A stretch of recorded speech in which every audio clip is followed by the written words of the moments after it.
Good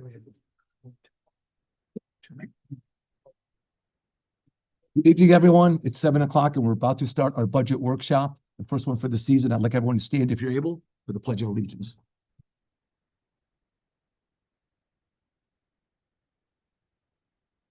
I pledge allegiance to the flag of the United States of America and to the republic for which it stands, one nation, under God, indivisible, with liberty and justice for all. Thank you. So I'd like to welcome everyone that's here in person as well as those that are watching online. Tonight, we start the process of going from my suggested budget to our budget for the town to adopt, hopefully at the May 11th referendum. It's a messy process, and it's a public process, but I think it's important that we go through that. A couple things I'd like to see tonight.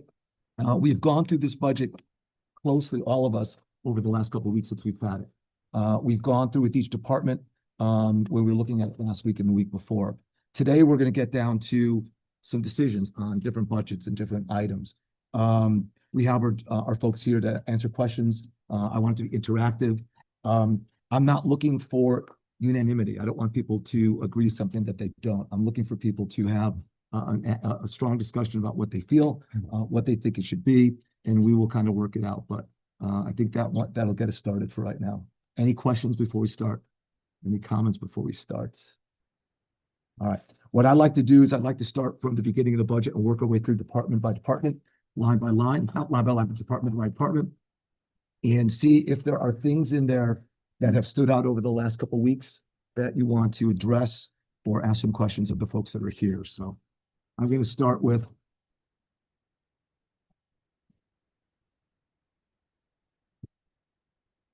let's go start with page 18, Board of Selectmen, and we'll work our way through.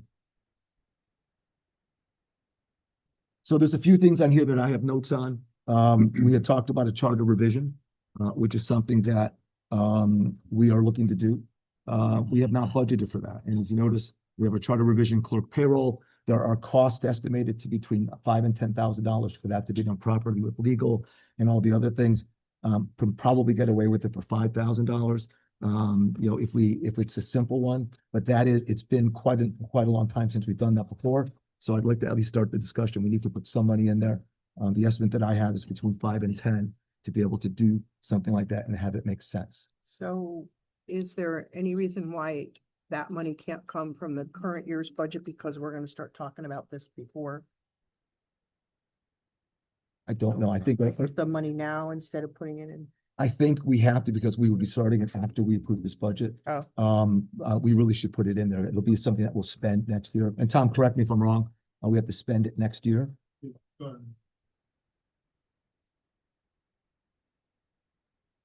it would have to be in this budget. So that's, I hate to add things to it, but I know we've talked about that, but we've never talked about the actual cost. I can firm up with our attorney. I've talked to them already to some degree, but again, that cost is between 5 and 10. So we should decide if that is something that we want to do, which I think it is. I think that would probably be a must-have since we haven't done it for a long time. I can get back to everyone with a firm number, certainly by tomorrow or early next week. But I do think it's something that we should put in there. I would say get a firm number. I mean, that is definitely going to be a driver to get it done. The money's been set aside. Yeah, I agree. So I recommend you get a number. I hope everybody else feels. Bobby? Yeah. Okay, all right, very good. So I will bring back to the board a estimate on that's more accurate. I'm hoping it's within the $5,000 to $10,000 range, but I think it will be. And we will decide what to do on that. So I will. okay. So we have a thought on this page. Yes. Some of us, I won't speak for everybody, would consider giving back the stipends of the Board of Selectmen members. We've talked about it. It's in the charter. We Can't do We it. have to change the charter to do it. just can't say we want. I brought it up like 3 years ago. Yeah, we talked about it for trying to help buy electronics and with some other things. Is there a number in the charter that we have to go with, or is there a? I think it says $1,000 per person per year. I wish I had brought it tonight. The chart. Cause I Tom, brought is it that up. correct? Yeah. Okay. It was when Ryan was. So first even if elect- we want to, we can't. So that'll save us Okay, $6,000 for the. and then I think I asked this question last time. We also looked at 88001 program services. I don't remember exactly what that is in this budget. But we currently have not used all of the dollars in this current budget. So is that an area where some of that money could go to the? Well, now we need to put money for the charter. 88001. It is, Yeah, but with 3 months remaining, the balance was $1,646 out of the, Look on the bottom of page 18. It's the last thing. It's the cost of recording and providing online access for meetings in town. Except,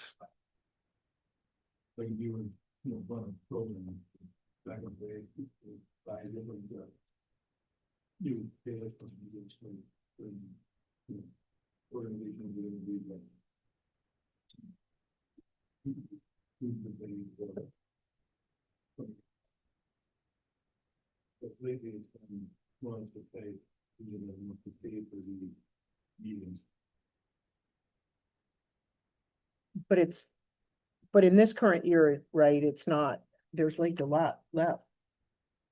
So are we using all that? We will use all of it?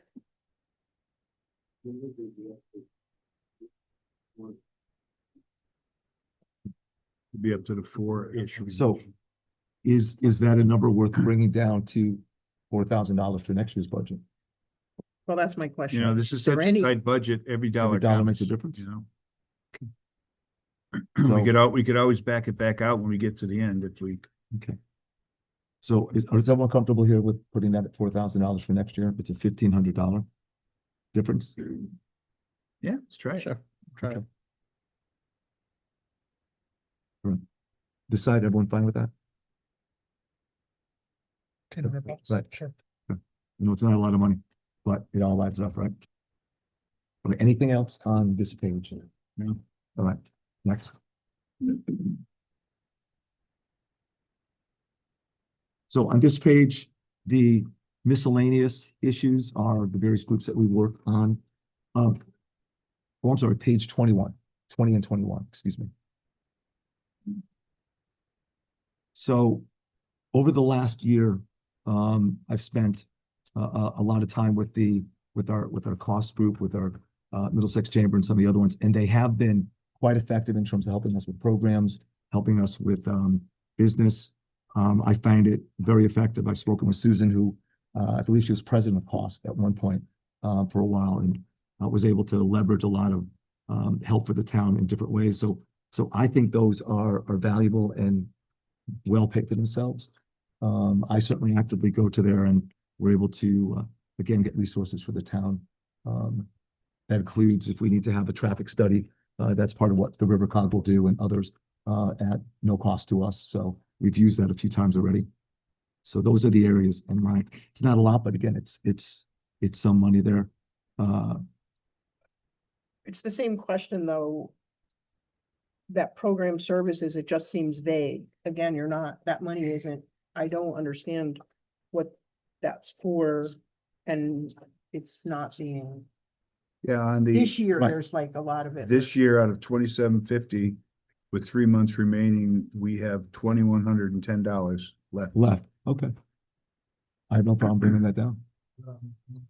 Yeah. Yes, So for both of them, yep, there's people that are very new to the program. First selectmen's are new. Yeah. You know, you can run the detail on those. There's various programs on both. So the selectmen's budget, you know, the age of the meeting came these meetings. Back before that, what you were doing was, like I said, you were running various programs that you guys would support. Either you would, you know, if there was a special group that you needed to do a dinner for, if you guys yourselves went to some of the training and you went to CCM and it went into various things, it was a number that allowed you to do specific things. Michael can get the detail on that from years before.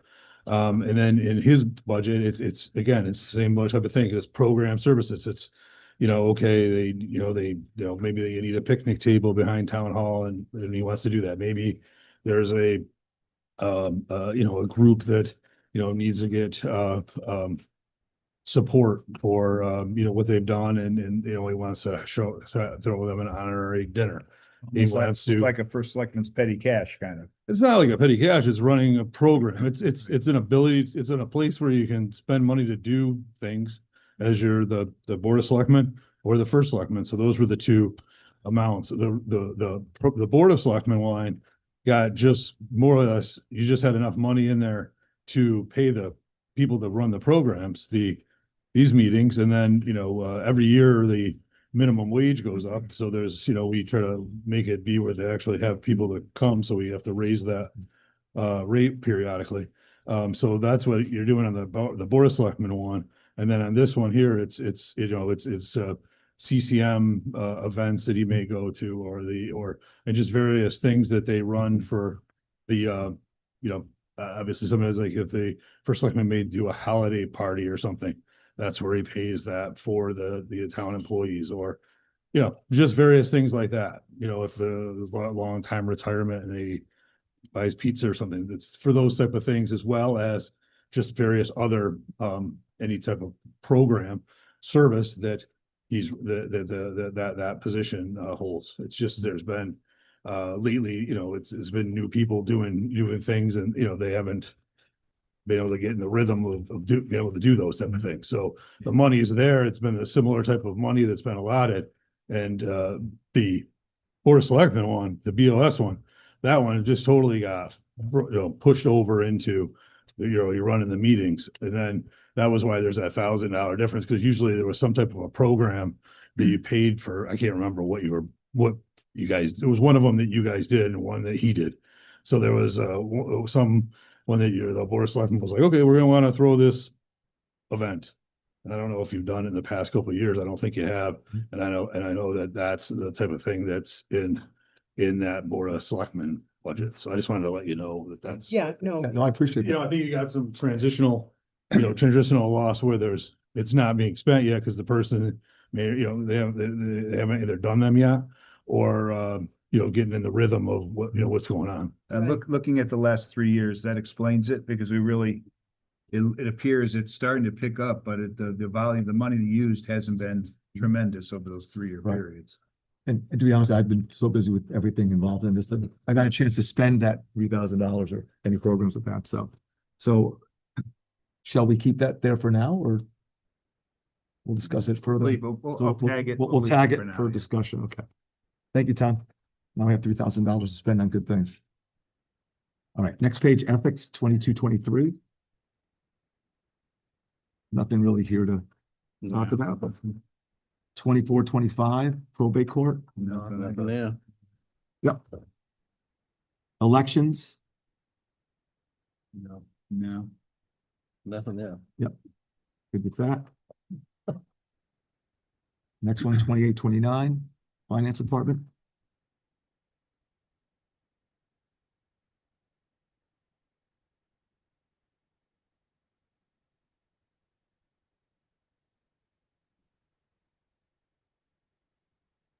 I had no specific notes on here from times that we've been talking about this.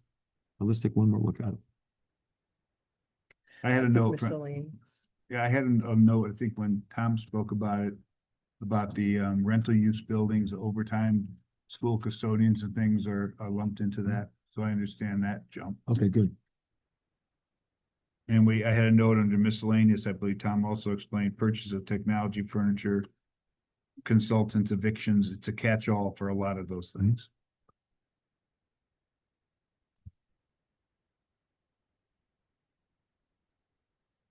The only note that I had on here is there any software that might make it easier to do this? But that's an unknown, and in terms of what we do for the accounting side of it, it's just more of a note to myself. Whether there's software that might be able to help Tom be able to get the job done easier and less stressful. For the, under, Under finance department, Oh, Yeah. in, just in general. I mean, that's it really, and that's the only note I have. I have no other issues with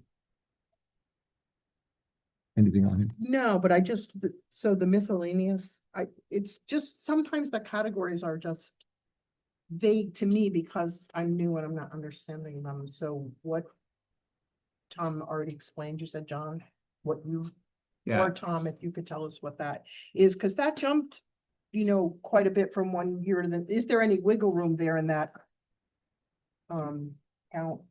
So again, there's a lot of things in this town that based on the charter, based on responsibility, based on people asking me for help.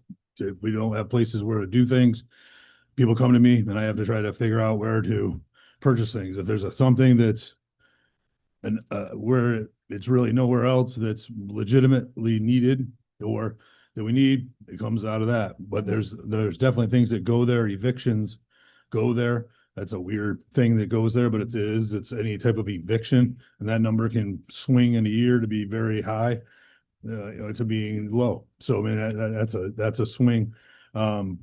There's different, like you said, there's different, if there's a furniture need, that would go there. If there's computer needs, if there's a money at the end of the year, I accomplish that when, at the end of the year, and a lot of times that's how we replenish our computer stock. But it's, something that I manage the account. I review it and it gets, and if it doesn't need to be spent, I don't spend it. And then that flows back into fund balance. If it does need to be spent, it's there to be spent and, it gets, administered well. So I mean, I think it's a good, amount there. I haven't asked for any increase to that account.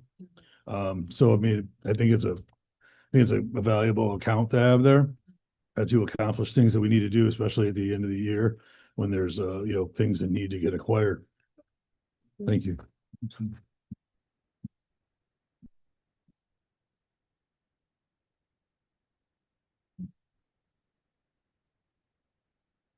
Any further discussion on this page? No. No. Okay, all right, let's go on next. Next page, 30 and 31.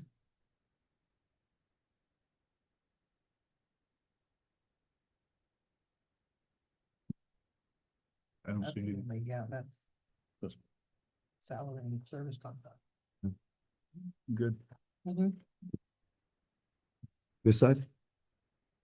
Okay. Page 32, 33, assessor.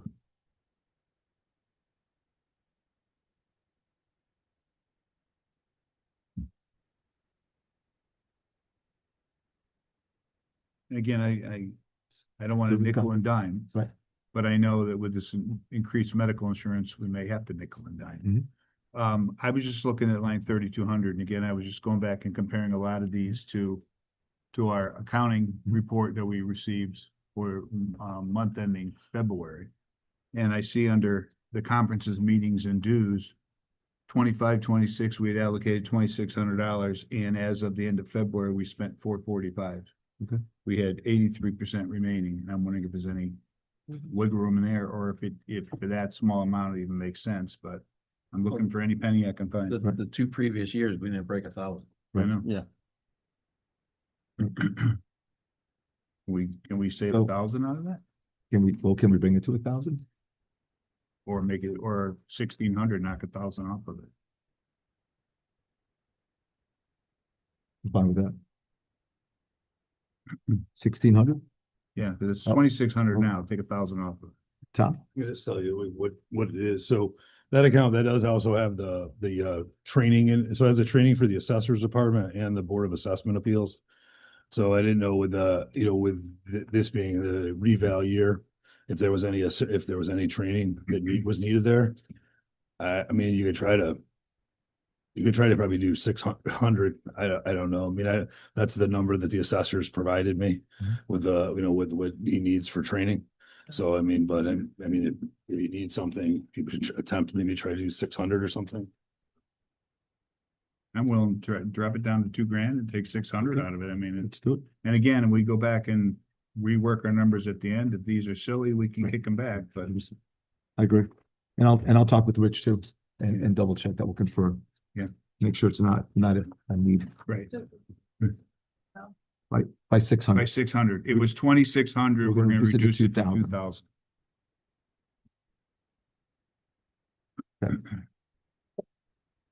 Next page, 34, 35. Next. I didn't see anything there with revale coming up. Yep. That- Yeah. Yeah. Next page, 36, 37. I feel comfortable with these numbers. I mean, for 91,000, we're getting excellent legal care when we need to from the various services. I think this is realistic. We've got labor and pension matters, money in there that I think is realistic. Really, every number in here, I think, will be used. It all depends on what's hitting your plate at the time. Right. You know, we did have an unusual year this year with all the NDC costs, that whole negotiation, blew our budget this year. I don't anticipate we'll have another issue like that next year. But better to be safe. I'm comfortable with that I'm number. comfortable where it Yeah. is. Not an No increase. either. stable. Yep. All right, everyone good? Mhm. Next, 38, 39, town clerk.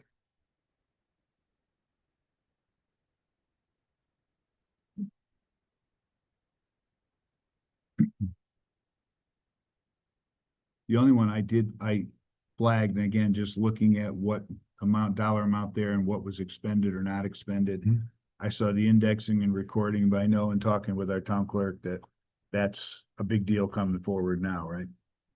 Yeah, so our current. Sorry, I was trying to avoid you getting up, Mike.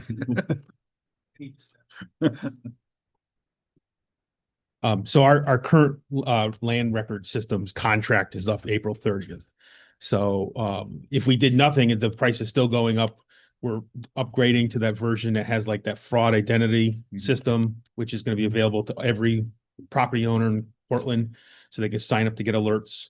So, you know, it was kind of a long time coming, and unfortunately that's, you know, but even if we stayed with the antiquated system we were on before, we had a sweet deal. It's over. So the contract's up, so.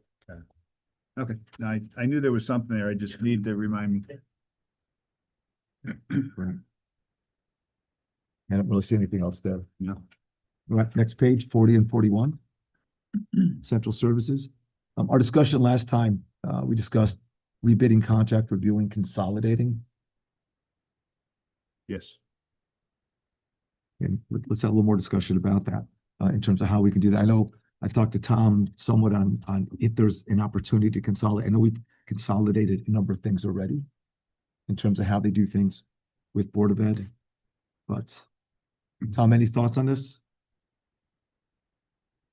Okay.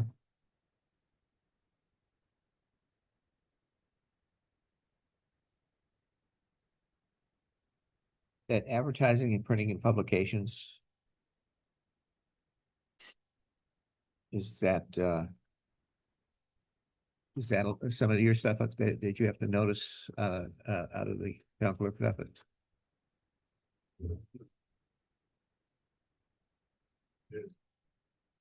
Advertising, printing and publications, or some publications for certain departments. There's some advertising. Advertising is very expensive. Anytime you have to put a legal notice in, there's not too many players. It's usually the Hartford Current when we have to do the big bids. They're expensive. The printing, that's for various printing of various like types of envelopes and things of that for the printing for the tax offices and things of that nature. Those are all like centralized purchasing that we try to do through some of my staff when we have them. Those are the area so that's kind of what to your point of, you know, trying to bring things in. That's what this department really is centralized, is trying to get the controls over, you know, the types of purchasing that we have there, the type of events that we have. So most of the stuff is done through the people in my department, and then we purchase the items for the other people, and then the bid, except for like some of the printing they do, they have to get their own quotes and things of that nature, but a lot of that is there. So that's really what that office, department is for. It's to, purchase the things that are for all the departments. That's why it's like a central office. I think we do a pretty good job of keeping that within the number that we request. Postage just keeps going up. It's just an item that, it's just, it's a big number that keeps going up. There's certain things we have to mail our checks out. We have to mail out tax bills. We have to mail out things for the voter of registrars. So there's just things that we have to do. And so we want to make sure we fund that appropriately. There would possibly have a rental for our copier fleet may come due this year. So there's some monies in there for a potential expected increase to that. So this what, that department is what we say it is. It's a centralized place where we try to accomplish a lot of things for a lot of departments. And the postage increase is just simply the postage increase, not the fact that we're mailing more, right? It's just that it I just, mean, there's some things that we mail more. well, half- we upped it, but was it mainly just because the? This is postage postage is increase, just yeah. The increase. Yeah, it's just that it keeps going up. Yeah. And then, and so that's what, with that, Yeah. what I'm trying to do is there, and then geez, now it just went up again. So it's like every time you try to get ahead, you're like, Yeah. okay, yeah, I did it, then poof, it goes right back up again. And it's up 2.38, which is, I guess, reasonable compared to some of the other ones. Yeah, no, it's, I don't see anything else on here. no. Am I right, gentlemen? All right, next. 4243, Technology Department. Peter over here. So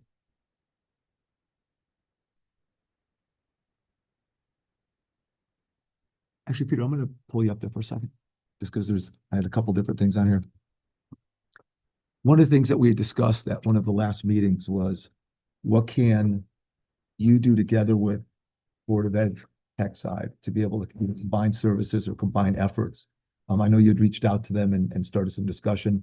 I know there was some interest on this side of the board to see if you think that that is something that we could be able to do and work together with Dr. Britton and the folks at that side to make it either more effective or more cost effective, or something that gets us more mileage from the dollar spent. But what's your thoughts on that? And what's your? Peter Lipka, Director of Technology. I think there's opportunity. The opportunity does require investigation, fact gathering, analysis of that, and then a planning exercise, not just within myself, but within multiple people within the town, within the BOE, to identify of the potential improvements and consolidations that seem practical, which are deemed most valuable. As an example, if there is a known pain point that you are experiencing, and we happen to have internal expertise to solve that pain point, or access to a vendor who we trust who could solve that pain point, then that would be certainly move up in the list of things that we'd want to put more effort into learning how we can make that happen. So there's potential there, but I don't have specific actionable initiatives that I'm ready to, bring to the board. for Peter, I know consideration. that the licensing is up tremendously high. Now, when I was doing it, because I had the town tech program, I was able to avail ourselves, all of our GIS licensing and all of the office and stuff. We were able to acquire educational pricing for that. And we had a site license. Are we still doing that?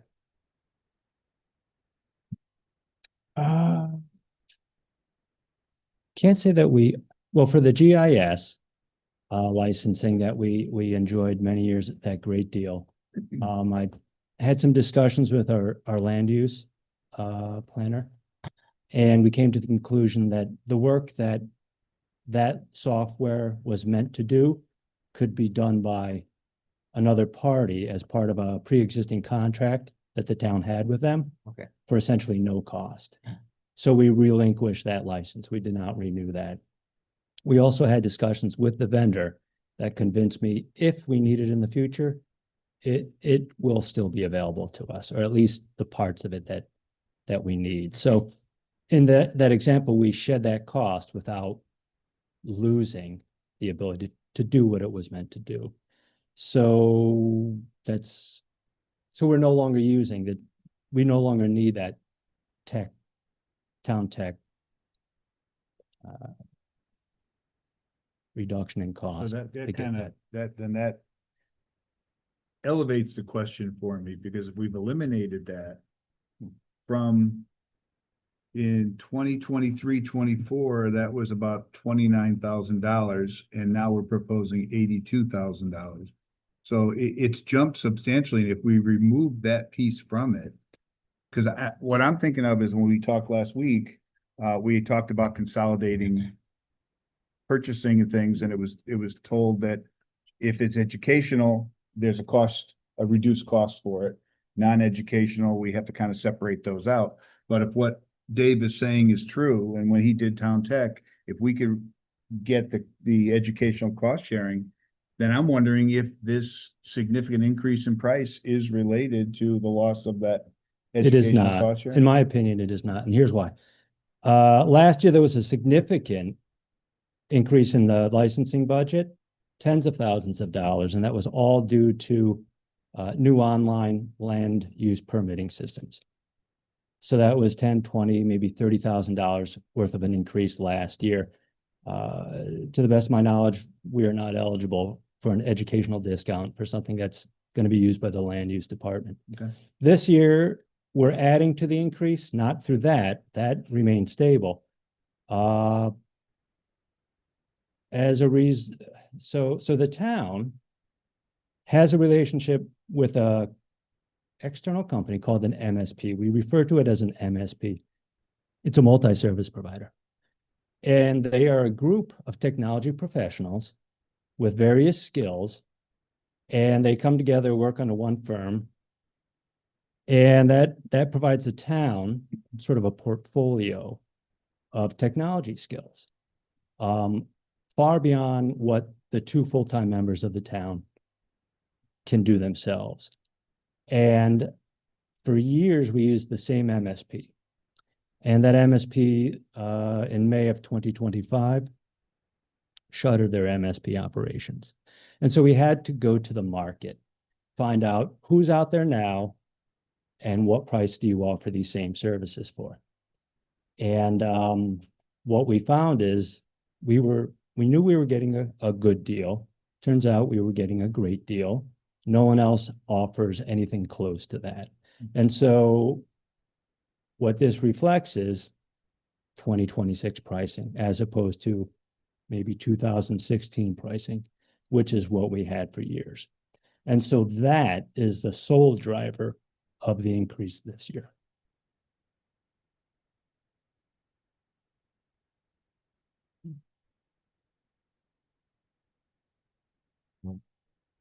So that's when we were working with Vistec, and is that? okay. Correct. You are Okay. correct. They no longer, Well, do that. back in the day, I mean, we used to have an on-site guy come in a day a week. Is that still the case? no. So why is that cost so,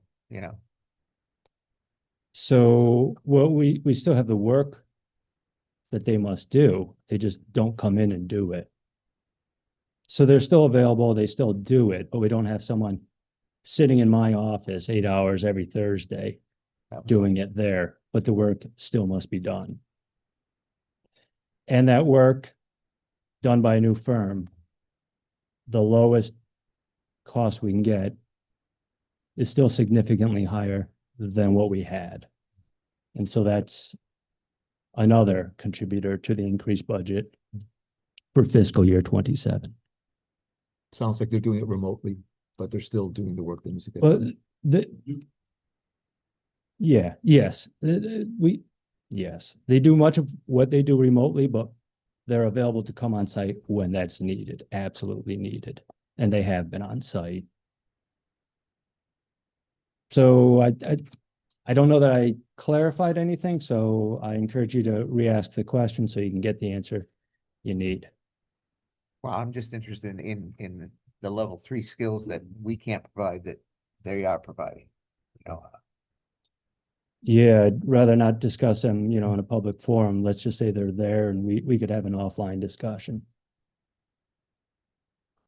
So I'll just answer that question. So we said we had that, the company, we had a hourly rate.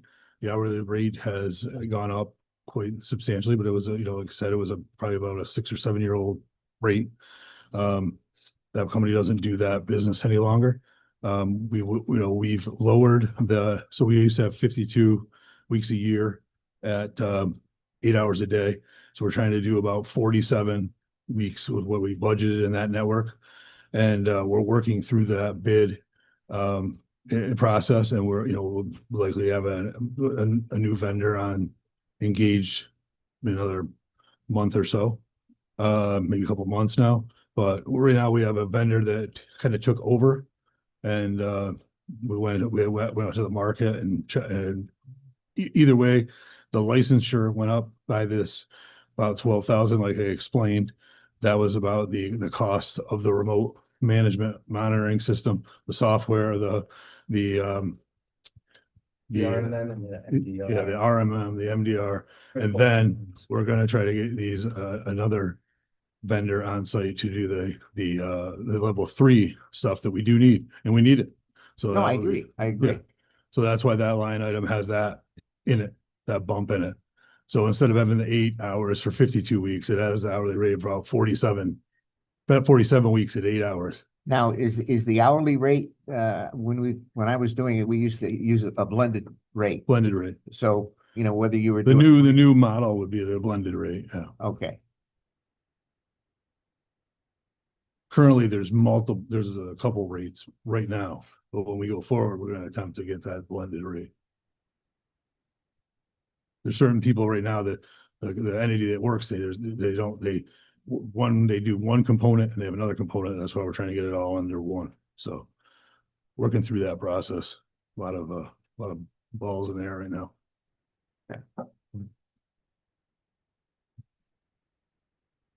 Any other question? Not right now. No. Peter, thank you very much. Thanks, Peter. I appreciate Thanks, it. Pete.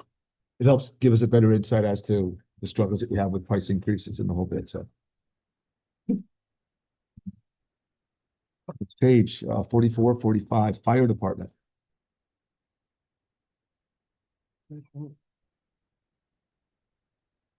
As we discussed before, the only thing that I added in were the additional stipends that we talked about last time for the 9 lieutenants and 3 captains, which I thought were well-deserved and I think appreciated, and I think money well spent. The other things that are on here, I've reviewed. Their budget increase is only 2.54. I say only 2.5. Every dollar makes a difference, but 2.54%. It's within, I think, a reasonable amount. If anyone has any questions on this one, we've got our chief here. We can check it out, but there's nothing on here that stands out to me. After discussions with him, that we No, I was- and certainly not of any. If I was in anything, those they've glasses. held the line really well. I know that, and as the last discussion about also ways that help some of our trucks last longer versus buying new ones was also enlightening as well. So, Yeah. so I would be comfortable leaving this as it is. Oh, no, I think I'm- that's a good absolutely. addition right there. So I'm good. We're good. All right, Rob, thank you for everything that you and your team do. You guys have been busy the last couple of days too, so. All right. You good on this? All right. Fire marshal. Ray is not here today. Spoke to him. There's nothing specific on it, but one of the asks that he has had was for a new program. I'll share that with you later on today or tomorrow. But there is a small program that he'd like to add in here. I don't have the details to give to you right now, but there is a small ask that he has on this budget, which I'll share with you guys tomorrow. I want to get the details firm before I provide that to you. All right. But anything else on here that stands out to anyone? Again, there's just not much there. I know they've been very busy with the development going on. Well, too. and I have to tell you, I know we've talked about this a bunch of times. I mean, when Tom and I went through the budget, and when we looked at every department, and I'm sure every manager here for the department, I mean, we pulled out everything that we could that was low-hanging fruit, and then pulled some bone and muscle out of there as well. There just isn't a whole bunch of extra, if I could even call that, in these budgets. And every time I've gone through this over the last couple of weeks, and I've gone through it so many times, there just aren't a bunch of places to pull. Example, page 48, 49. This is an emergency dispatch contract that we have that ends at the end of next year. We have to redo that budget. Now, one of the possibilities with this is perhaps we can combine what we do with Middletown with Glastonbury, maybe some surrounding towns. So this is definitely something that we can look at and see if we can expand the program to be able to get a better price for us. That's an area where we could probably find some savings if we can work creatively to make that happen. Now, I don't know if they could do that. They have a bigger center now in Middletown that they've reopened, but that would be some area that I or we as a team could approach and perhaps make a difference starting next year. But for now, it's a set number and we can't really do much with it. But I think it is an area that we have to keep on looking at every year. And we have an opportunity next year to maybe do something with that. So that's my plan with this particular line item. And there's a number of things like this that there are things that we could try to plan on and improve or combine. But it was some things just you can't slow the increase, or there's some things you can't change. So nothing we can do on this one right now. But I'm working on what we could do next year. All right. Next page. Police Department. Right. So I have two notes on here that I'd like to start some of the discussion. One of the asks earlier this year for our police force was with regards to our K-9 program that we have in town. And currently, the way that we fund this is we provide $4,000 to the K-9 budget. It's 59,002. And that is, I guess, the base price for the maintenance of our dog and some of the equipment that's there. But the police department, through fundraising, provides the additional funds estimated between, say, $8,000 and $9,000 a year that is needed to provide if there needs to be a replacement dog gotten, and that's expensive. The equipment that is used for the dog, the equipment for the police car, etc. So the insurance and the vet bills, etc. So I was asked if this board would consider adding that in there, and I understand the concern. The way I left it was I thought it was worthy of a discussion in here to talk about that. There are other departments in the surrounding towns that have this. We like they share those resources in situations that require and demand it. But that's one that I think I'd like some feedback. And then the other I've heard from residents in town is now that we are fully staffed and we have our 13 officers, there was questions about whether that allowed us maybe more flexibility on the overtime. You know, do we need as much to address it? And I'm glad, but I'm glad you're here tonight. Those are two things I at least wanted to throw out there that I wanted to discuss publicly and get the ball going. And if there's anything else, but maybe we can start with that. So that would be great. Yes, absolutely. Thanks for coming with the rest of them. Hi, good afternoon. Afternoon. So in regards to the K-9 program, $8,000 is it's a pretty big pill to swallow, to put into that program all at once. I don't think it would have to be this year. Contractually, the town is obligated or supposed to actually fund the program 100%. We've never done it. We've always utilized union fundraising to assist with that. I know there's an account right now that he has some fund balance in that we can carry over into this year. So I think we're pretty set with that number, that $4,000 for this fiscal year, the 26-27 year, okay? I wouldn't touch it. We can drain the other account and then reassess it That helps. come next January. Scott? Yep. So we have, now we're gonna have 13 officers and we have the K-9, it's 4. I mean, the dogs really only, I mean, they have a certain amount of police duty, if you will, expectancy, right?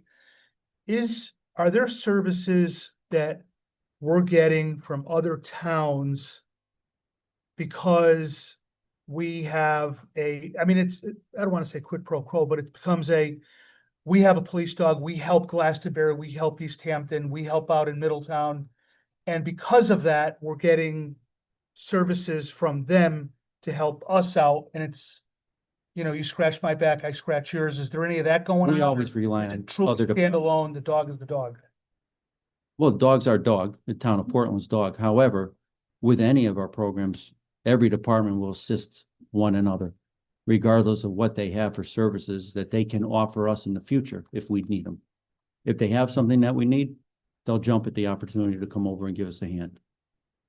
Do we expect anything in return for the services we provide? No. That's part of public service. That's what we do. It's part of our protection for the state of Connecticut. Not just the town of Portland, but the state of Connecticut. Thank you. Oh, and then I think the second question was the overtime? Yes. Okay, so I know it's a big number there. I assess it at every month. I pull up the numbers to see where we are. And this year we were pretty much right on the mark with our, not with coverage, but with money spent up until January, which was half of our funding.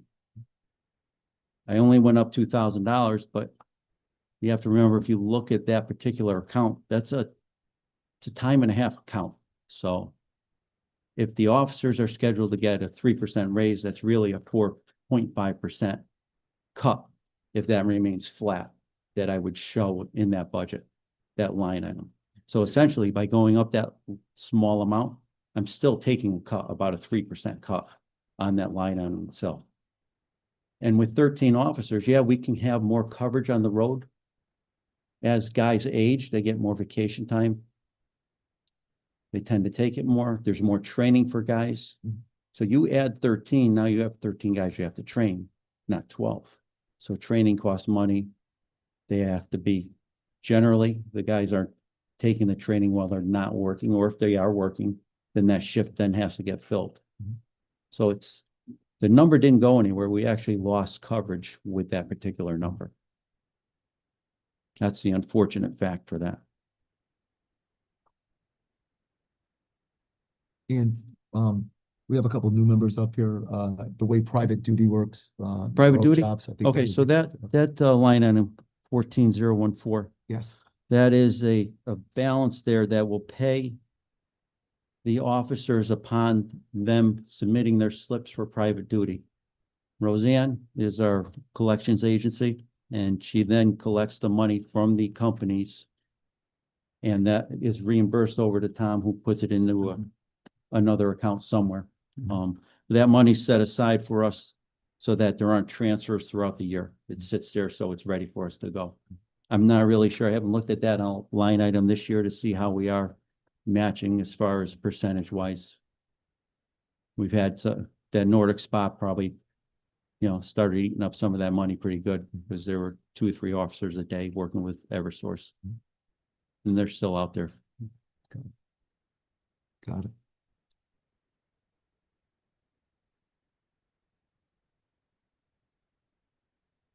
Is there anything else, guys?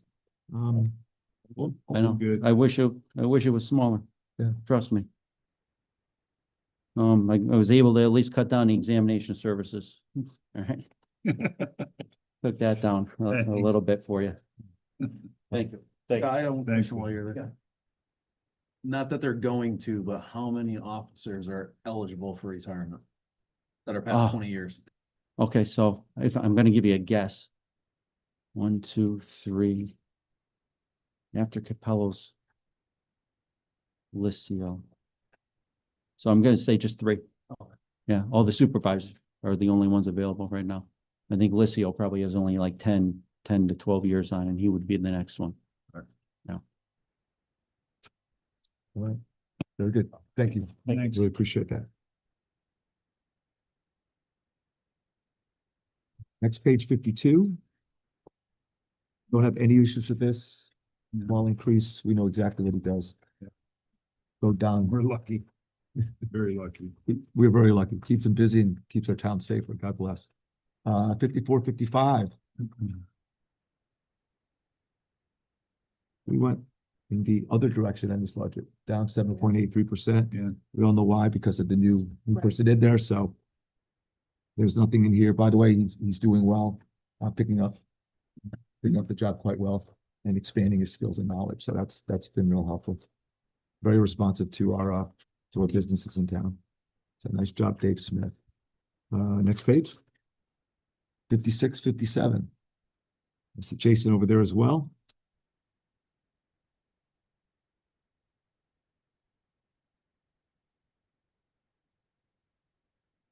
So we did have some, the hazardous waste, we talked about that before. It's a requirement that we know about. I don't think there's anything on here that stood out last time. I have no notes from before. You don't have any issues on this? And Jason, I'm gonna pull you up just for a quick second, because we'll have a couple of ones up here. But a general question before we go through the other line items. So we're going to go through several of the lines that you're responsible for, and all of us up here are looking for anything that might have extra fluff in it, anything that might be something that we could take some out, but also in fairness of the things that you caught that maybe were things that you wish or you wanted to switch around or transfer. I should have mentioned that to everyone here, because we're trying to find the right budget and the right mix on what it is. So on this particular page, I'm not sure there's that much on there. The gas and diesel, with everything that's going on right now, who knows what that'll cost 2 months from now, 6 months from now, whatever. Correct. But is there anything on this page that gives you pause or? No, I mean, pretty much we kept everything stagnant except for the hazardous waste and the wages. Got it. Okay. Next page, 58, 59.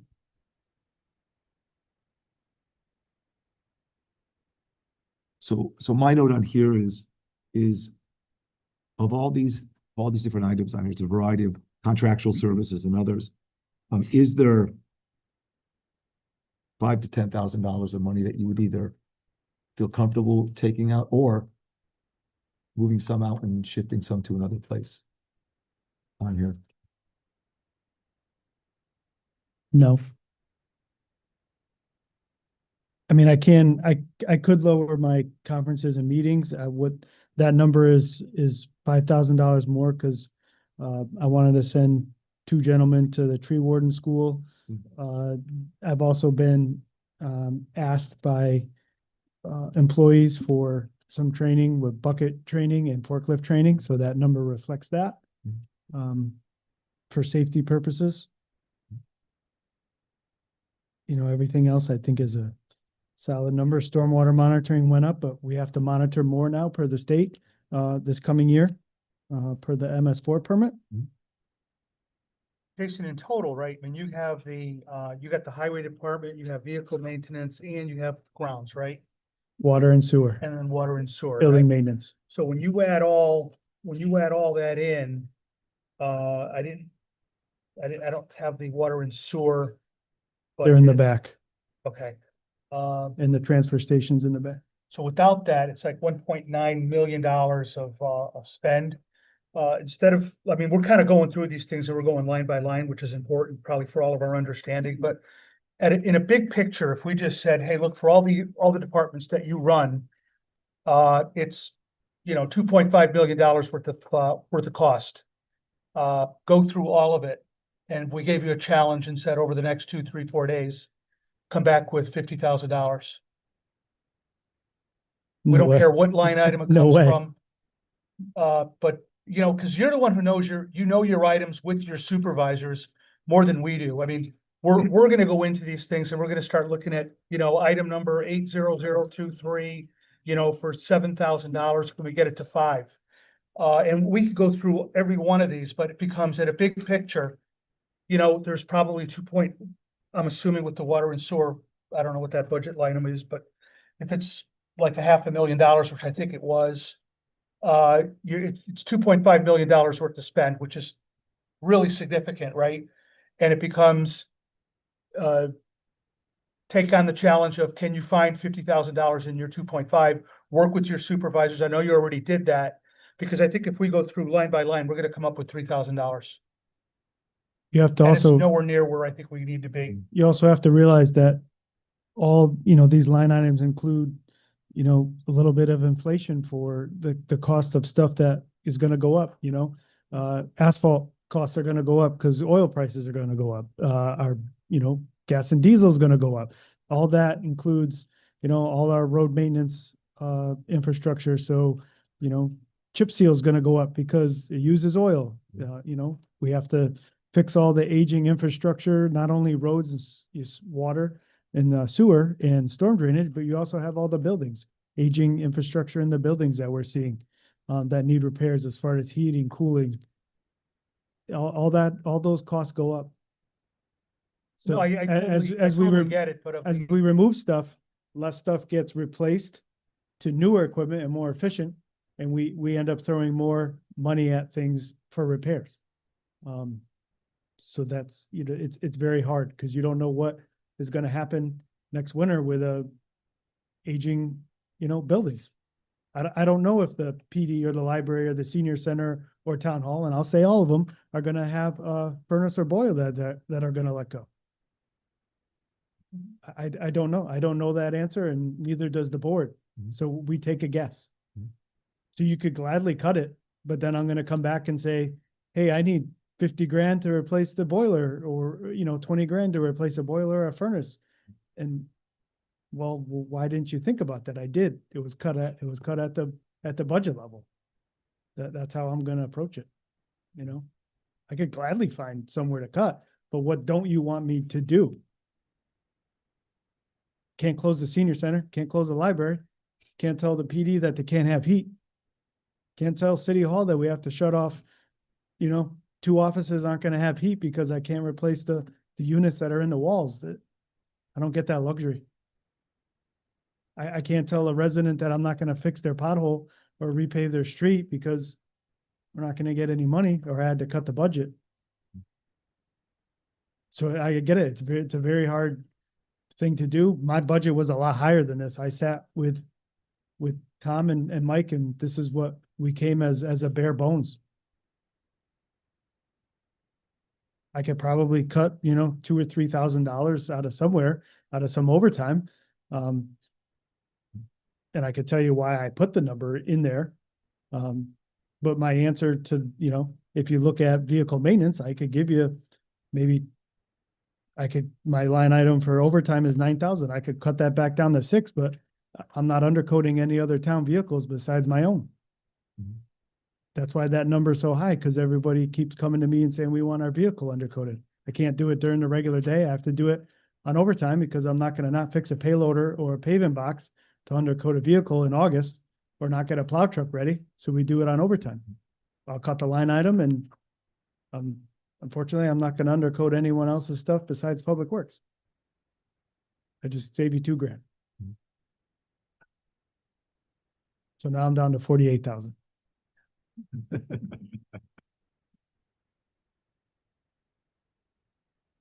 have a big denominator, that's why. You Yeah, got a big no, gap. I understand that, but You know, I if you gotta, look at the total town I have- government. it's, I have a bunch of divisions that you know, we take care of a lot of infrastructure. And this doesn't even address all the problems.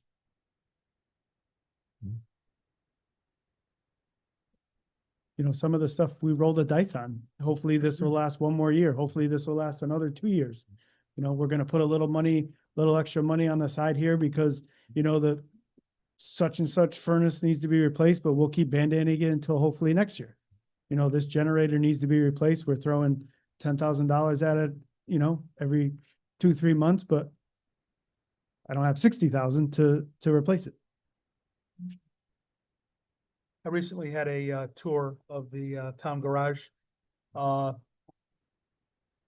Very, very well organized, excellent leadership.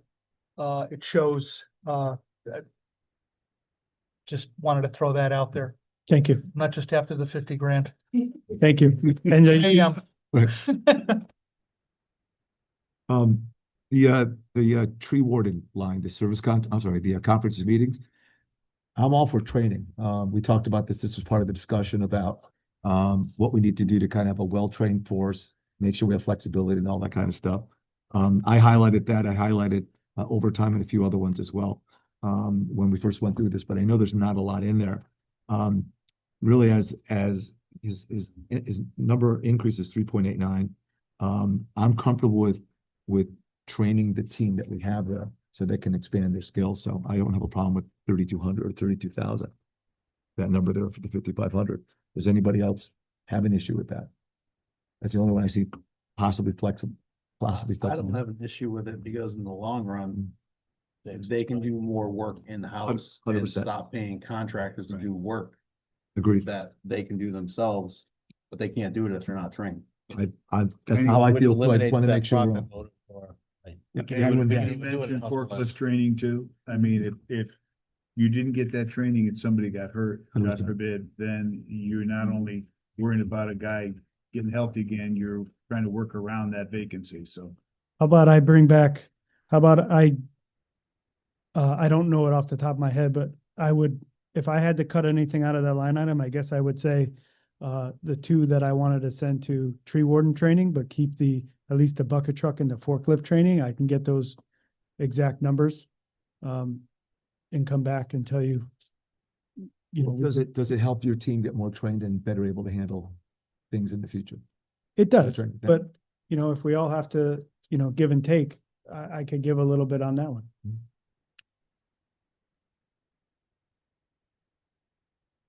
Oh, $475. Yeah. Yeah. Yes. So, $800 and something dollars for, almost $1,000 for two Yeah. guys to go to tree For warden that school. much, for that much is it? It's not. It's not worth it. The first thing to go. Right. I will say, It's not gonna move the needle. right. We collectively have 60, 70 years of Board of Selectmen time here with the members that are up here. And I know, and every time we want to go through the budget, we have to be careful that we don't get lost in the weeds of what the big picture is, making sure we're getting them trained properly. Right. It's not just a single number we're looking at. So I think this is a good example. We just gotta be careful we don't do that. So, all right. So I'm good with this as it is. Yep. All right. We'll set picture for a second. We'll go through a couple of yours really quickly. 60-61. Overtime is for the undercoating. And The additional make time sure- was for the undercoating, Yep, no, it's Can you fine. explain that last? No, absolutely. Just want to make sure. And I'm okay with that. There's nothing else here that I flagged. Next page, 62-63. Town engineer.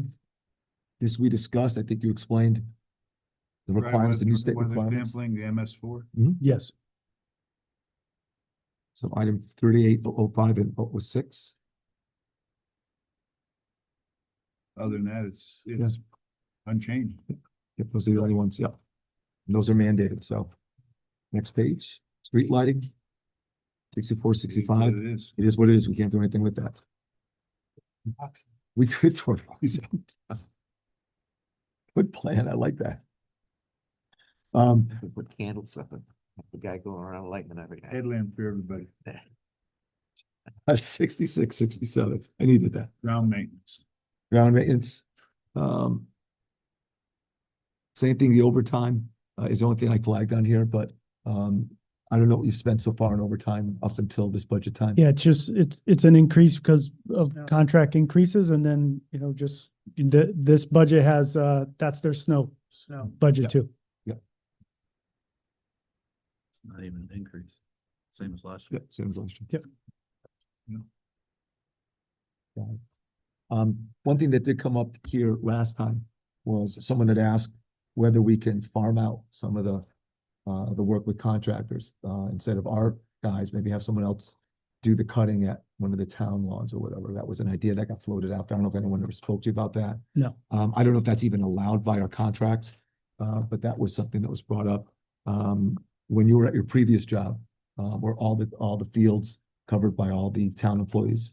Is anything? Park and Rec took care of the parks, Board of Ed took care of the Board of Ed, Public Works took care of all, public buildings, fire department mowed their own lawns.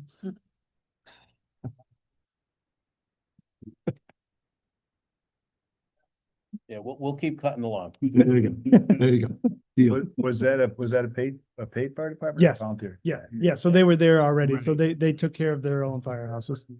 But we'll keep cutting. Well done, sir. Well done.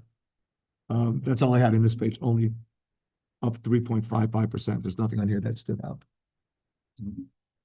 Everyone okay with that? Next page.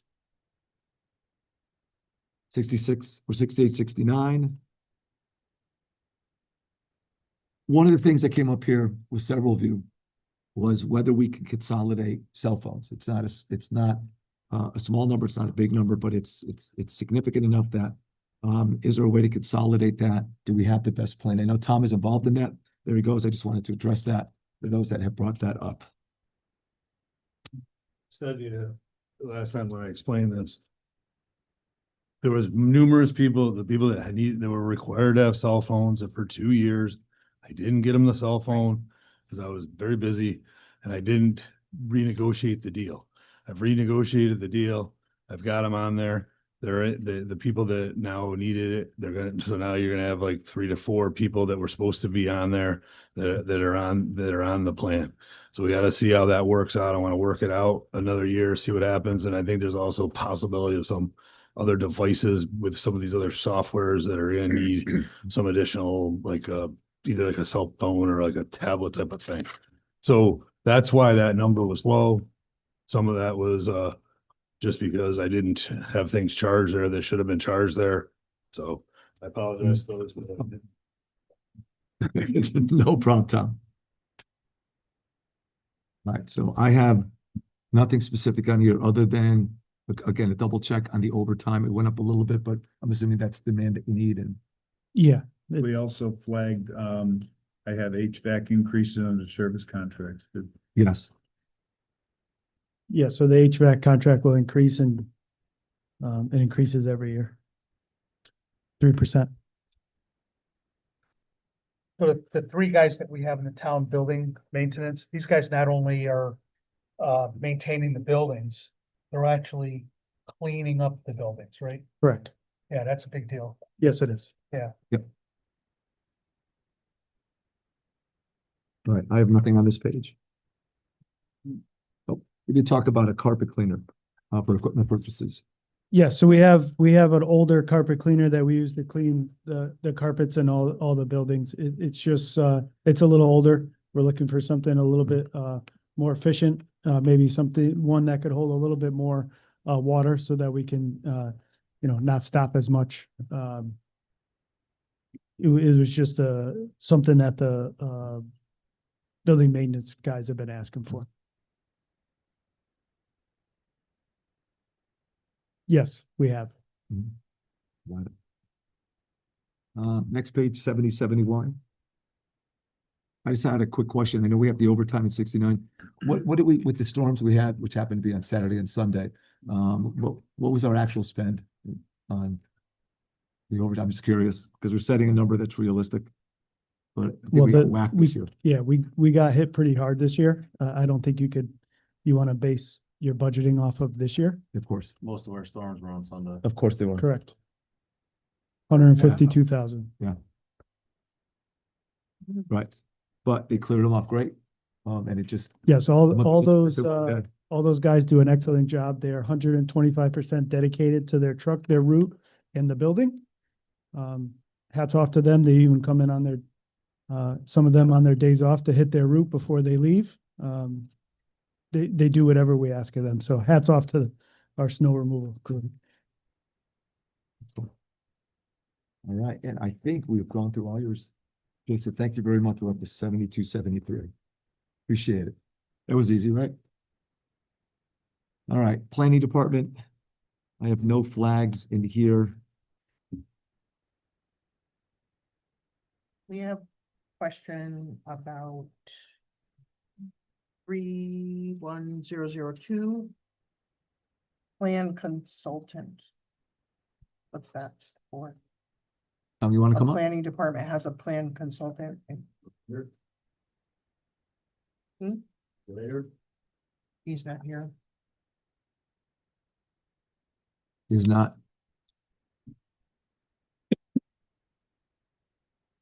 There was no money. Did you see it?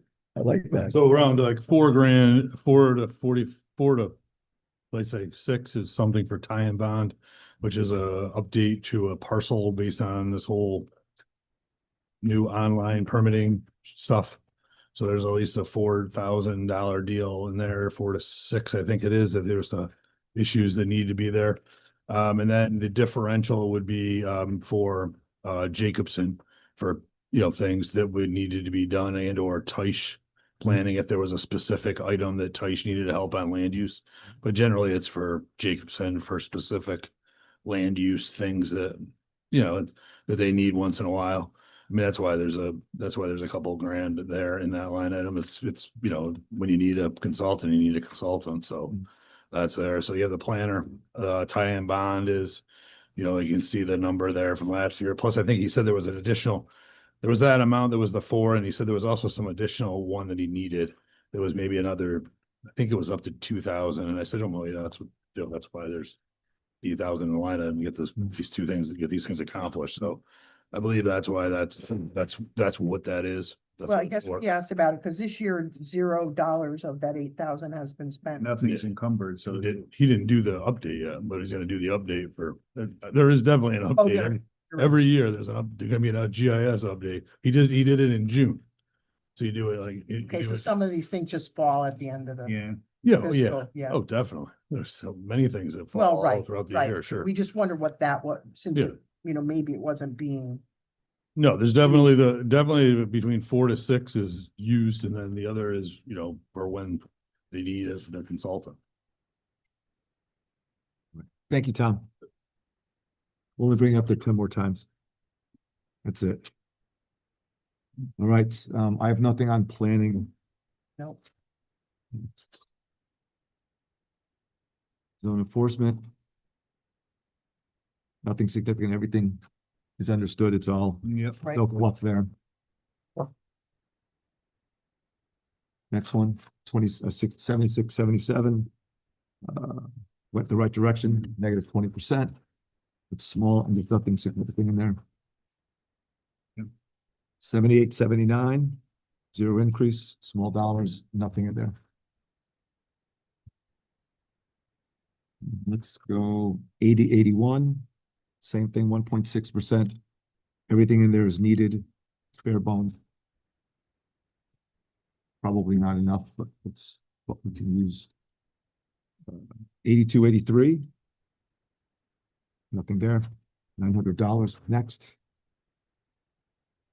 Economic development, 8485. Only notes on this, we have Mary Dickerson, past EDC chair, is now back again. And I'm glad she is. She has a rich history to town. She is working closely with Dan Beret and the EDC team, which he now heads up, to assist in this. One of the items, 31005 grant consultation contract, Taish, they do very good things for the town, but I want them focused on what the name says, the grant consultation. I need to make sure we're driving grants into the town. I had a long talk with Mary earlier today at an event at Hometown Auto. They're one of the businesses of the quarter for us. And we are planning on utilizing their services more focused so we could drive more dollars in with the grants. Every department, here I see a number of people out here that worked on grants in their own departments. We need to do that more often at the town level. And I'm looking to really expand what our EDC does. There were a number of great programs they've done over the years on Main Street and other ones. So we are bringing that back. We want to revitalize that. We will make the $24,000 there, which I initially had flagged before as a budget item I wanted to discuss. I think we can make that number much more effective and back to what its original purpose was. Please. What did we get for it last year? So there's two answers to that. Part of it was they were used as, because the gentleman that comes to our office every week is incredibly knowledgeable with planning and other things as well. So he was used in other activities involving planning and development. So he was used for other services in addition to the grants. There weren't as many grants that were being written with him. They were more services to help Dan Beret and his team take care of issues that they had. So his services were spread out over other things that were helpful. I can get you a whole list of the things that he was involved in different ways that he touched, but Well, we didn't get grants out of it. he was involved in 2 of the RFPs that were put out, and he was involved in 2 of the grant writing, both of which I do not believe we got, but he needs to do more and we need to change that. Well, he is now, yeah, absolutely. That's part of the other things that he's doing. Yes. Of the ball. Absolutely. But that was then again, that was one of the things that he's working on for the town. Again, he's very helpful. He's been involved in the things. Even the POCD, he's been helpful in the background. But my big focus But is, Mike, let me ask you a question. I know that we just talked about there's a budget line item in the planning and zoning that's part of that $8,000 that is supposed to absorb some of the teach that for planning and zoning issues. Right, as well as I know we've got the town planner with Jacobs, I mean, the town engineer with Jacobson, but there's also some of that 8,000 is for Jacobson when he's working specifically on planning and Right. zoning issues. So the 4,000 that's in the grants block. Right, if he's working on planning and zoning, if Tish instead is not working on grants and they're working on planning and zoning, I assume that should be charged to the planning and zoning budget going forward to that $8,000 line item. I believe so. Yes. Okay, so this 4,000 is specifically to go after grants. Basically to work with economic development, support them. Yes. Okay. Anything EDC, yeah. Right. No, I'm comfortable with that. I was just differentiating the work that he's doing for planning and zoning, which is, because he's also, there's dollars for this firm in that $8,000 that you, as you just explained to us. You use that 2 years ago. Didn't happen. Then we got the other guy in. Now you see.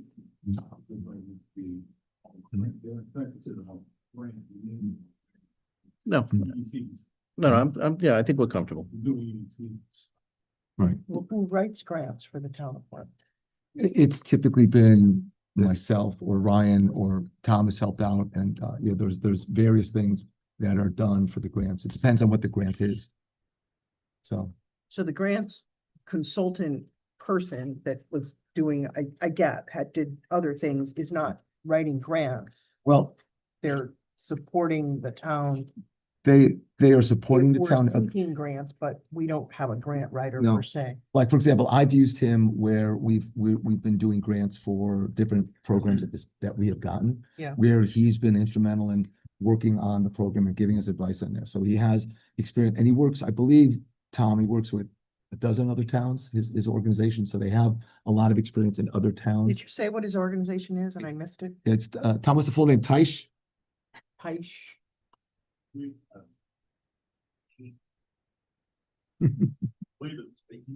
Right, I pronounce it Taish, Tyche. Okay. Keep planning, maybe TYC. Yeah. The ones that are doing the, This is an EDC, the name is what it is, but they're an EDC consultant. That's what they are. They do help with grants. It's just that this whole thing's always been an EDC consultant. They did write grants. The other person consulted. It's EDC consulting. The name of the thing is just called grant consultant. They do write grants when we have grants to write on EDC, but there's not a lot of EDC type of grants. I mean, generally that would help. I think they helped when we were trying to do the RFP for the stuff down under the bridge. Right. I'm pretty sure he helped review that with Ryan and Mike. And then the bar, I know they were helping on the bar. They're doing part of the POCD. That wasn't a grant anyway, but they won that bid anyway. So they do that on their own. But the ones when they do the grants that he's writing, it's Berets having them do. He helps in those, and then he does EDC stuff. He's like that. okay. Another question I have, maybe comes to the same thing you was talking about, Mike, kickstarting this whole EDC. The marketing program, we have $4,000 for 25-26. And we still have 97% remaining. We've only spent $104 of the $4,000. Right. That's like the business of the quarter and some other things it has not been fully utilized.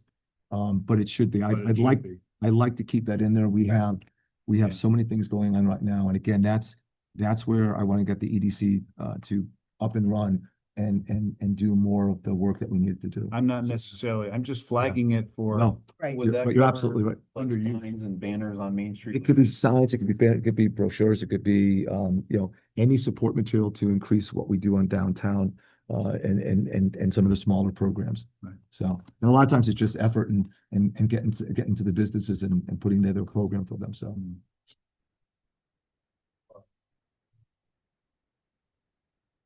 Yeah, get changed out. That was, they bought a lot of those back in the day. And, just, yeah, and then there's also, like I said, I think one of the EDC people had probably, the updated part of the signage under the bridge. Various signage in different places. Business So- of the month, that kind of stuff. Yeah, there's business of the month, all those type of things. So there's definitely things that, if they, if Dan and his team looks back at the prior years of when it was more active, there's definitely ideas that can be obtained to utilize those funds in Tom, a that was- proper manner. They paid for like the directional signs in the industrial park telling you what business was down. Back in the day, that was a while back, but I'm Yeah. pretty sure, yeah, they think that, the ones that have the names of the people, Yeah. even parts of them they had done back then, and then, all those ones that, the ones that down on Main Street when they hang off the banner poles, Yep. it was all those too. Those are all considered marketing for the town. We actually found a couple parking signs I saw in your office today. Yes, so. Village parking signs, yes. Very good, so again, not a lot of dollars, but it could do a lot if it's done right, so. I agree. I'm good with this. Yeah. Right, I only have a couple more pages I want to do before I want to make a shift on what we're talking about, so let's go next page, 86, 87, pass on that. 88, 89. Yeah. We can't, it's just set. And then 90 and 91, 0, like that. All right. So one of the things, let's go kind of back to the beginning. One of the things that we have a couple of folks here. One of the things that's been brought up earlier this evening is a discussion about some of the universal costs that have come up. And one of the things that was discussed was health and the cost of healthcare. I know a couple of folks here wanted to get some more information about that and understand not only the cost, but also the impact on the town. So I think there were a couple of folks that had questions, so maybe we could start with that because we have a couple of people here that can maybe help me answer that. Yeah, I think it's a good discussion to have. I think it's the number one, I think it's the number one cost driver for our budget this year. So I think the issue is, we just want to make sure there was obviously, we have, the RFP that went out.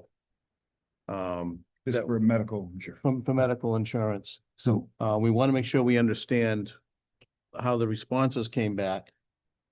There was obviously the existing plan and the renewal for that, as well as options to look at the state plan, which has its own, a couple of different options there. So let's start with that. What I would like to do is either Charles or whoever wants to at least attack. Let's walk through the process and some of the costs involved, because I think it's a good question and it does have a big impact on the budget. So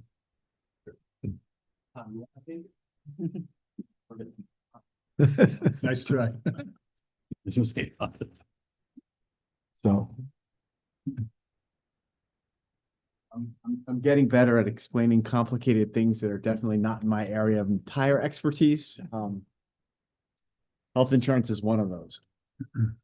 Be clear, I'm not an actuary, I'm not a health insurance broker, but I've gotten good at this. I've actually worked now with Susan, Ryan, and Mike. Right? So I've been with 3 different first selectmen. The process is largely the same.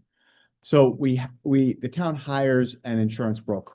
Her name is Lynn Gurnham. I actually reached out to her today to see if she might be able to pop in to meet her. She is a very talented, skilled, and has an incredible understanding of the whole health insurance marketplace. The way the process is set up is that generally around October or November, that's when we get our first cost, our renewal bids from our current vendors. Lynn will share those with us. She takes care of all kinds of things on the town side and works with us in managing claims and just managing the entire very complicated system of claims and premium cost shares and HSAs, the whole thing. It's very much, we need that level of expertise.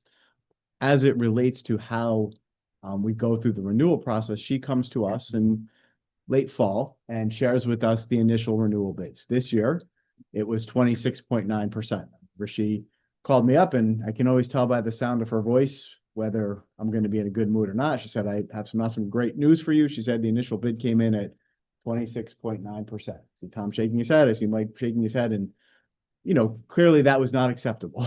We were, Stephanie was there. We said that's not acceptable. We can't do that. So we met with her. She explained why. That has a lot to do with the health and of the pool and the claims, in which we see the claims every month, and there are some very high claims in a small pool, which is both the board and the town side, which drives that increase. I have my feelings about the for-profit nature of healthcare in America. I will spare you those, but it's still a profit-driven industry, right?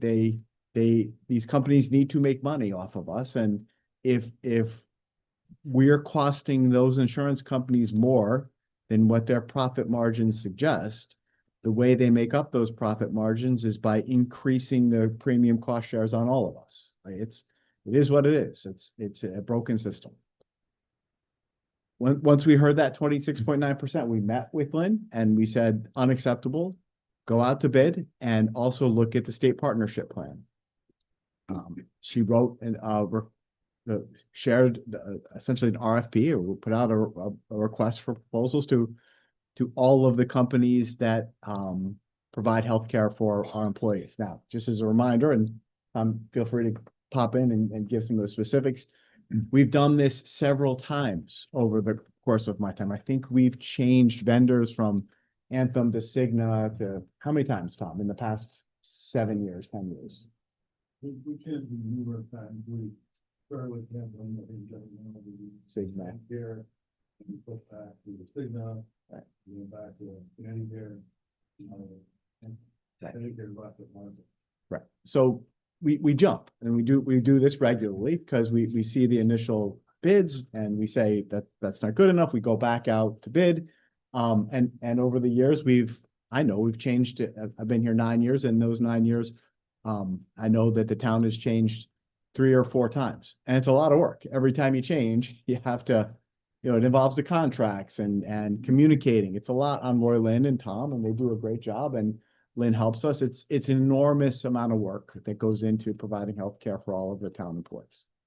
So this year we did it again and put them out there. But when companies are going to bid on you, they're going to look at how much you're going to cost, right? They're going to look. They have a right to see what you're charging, right? And what is the health of your employees? If everybody's healthy, you're going to get a low bid. If people are running up hundreds of thousands of dollars in medical bills, you're not going to get a low bid. And well, we put out the bids, and at the same time, we also said to Lynn, go look at the state partnership plan. And we also said to Lynn, go back to Anthem and argue with them, negotiate on our behalf, right? And that's what she did.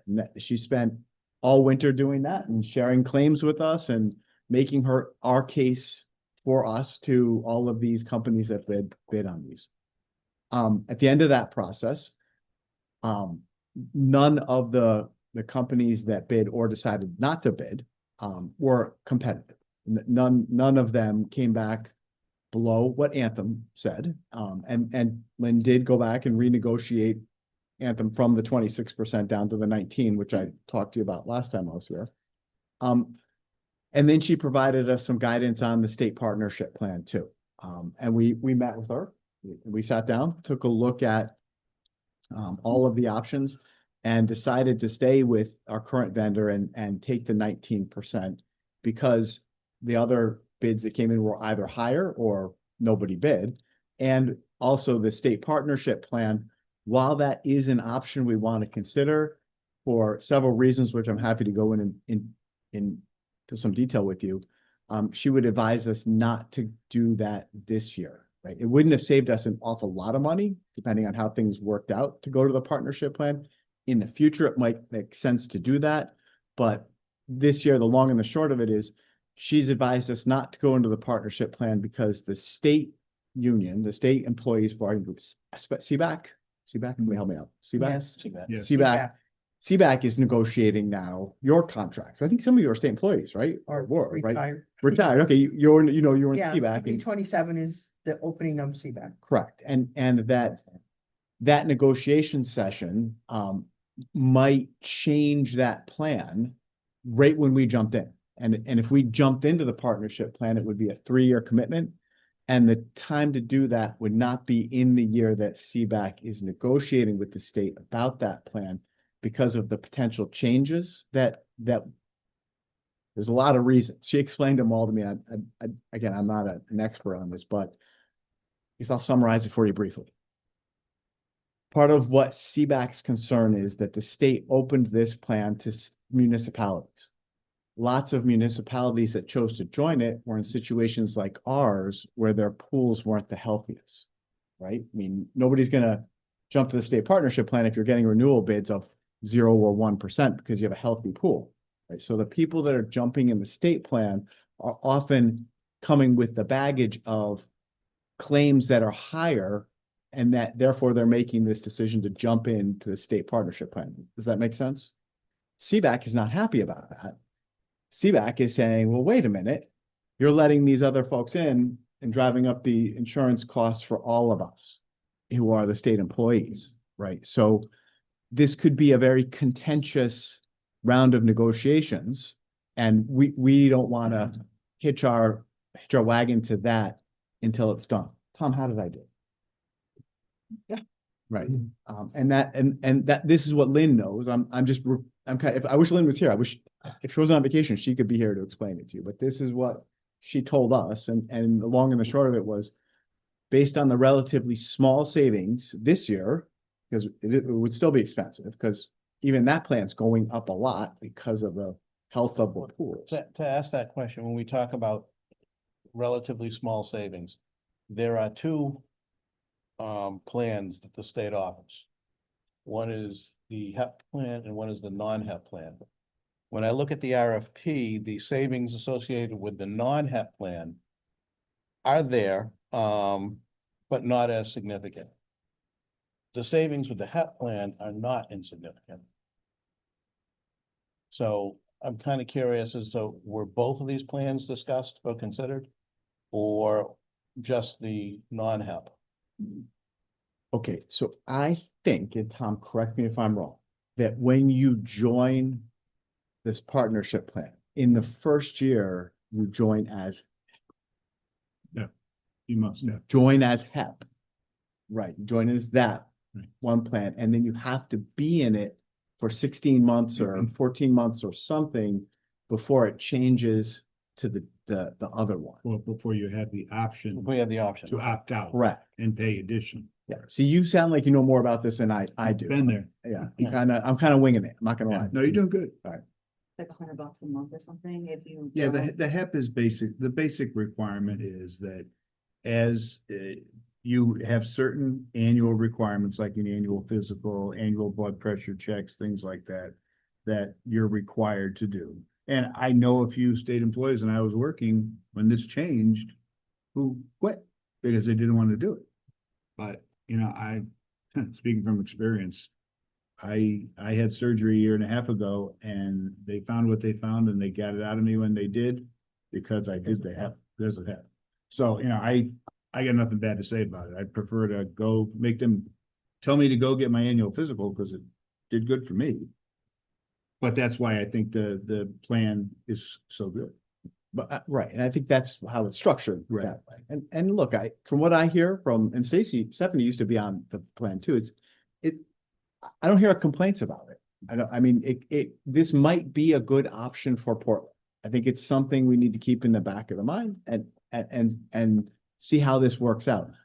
But again, I would just say, on the advice of our insurance broker, based on the calendar of negotiations that CBAC is going through in 2027, now's not the right time. Because of that there could be, she'll explain in great, but there might be some significant changes that come out of those. Was it a 3-year contract you guys do, or 5-year? It's typically, it's a 3-year. 3-year. A 3-year commitment. And Charles, just so you put this in the back of your pocket, I know that the Rocky Hill employees, Rocky Hill school system, use the state plan. Right. So if you wanted to understand what the benefits are like now, and maybe reach out to them as a baseline to find out how the CBAC agreement has impacted them, that might be a good thing to do. Definitely. Well, and I think that's part of the reason why, as a municipality, we at least have to be given this a lot of consideration. We talk about, basically having a very small pool versus roughly a pool of 60,000 people across the state that use this. Which definitely helps with the overall cost. I think it's a good number too to check on, quickly looking at trying to do a quick research without all the tools that the insurance agent, but I think a majority of municipality has gone this way now. It probably, Online, 109 of 169 are on. yeah. Yeah, 65%. But they're also in, from last year, an $18 million deficit. Right. That So was when the first two. negotiation comes up, that's a red flag, because how are they gonna cover that deficit?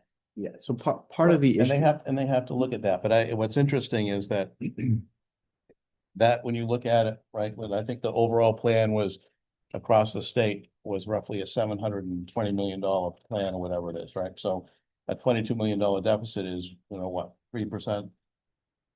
And I think looking at the healthcare costs that we have, the healthcare costs that were per the RFP, our costs are going up 16.4%.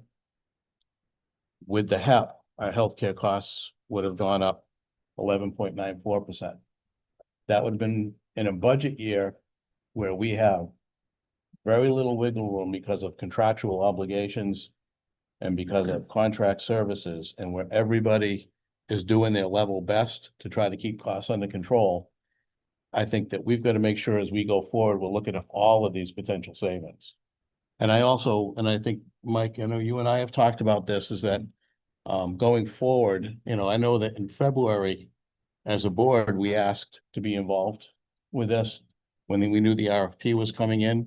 So we knew it was going to be a tough budget season. Going forward, I think if we're going to have the single biggest line item on our budget, this board's going to be involved in that. I think we've got to have we've got to get some meetings, whether if they're in negotiation, we do them in executive session. But there's got to be, I think it's helpful to have a broader view. I know that probably hasn't been their tradition in Portland. But this is the board that's requested to allocate the budget overall, and this is a huge driver of that budget. More the merrier. I mean, transparency to me is important. The process that we use this year is the same one that Ryan and Susan used for years. If there's a suggestion that you want to change that process, yeah, I think that's my suggestion. I think this is getting to the point where this is enough of a driver.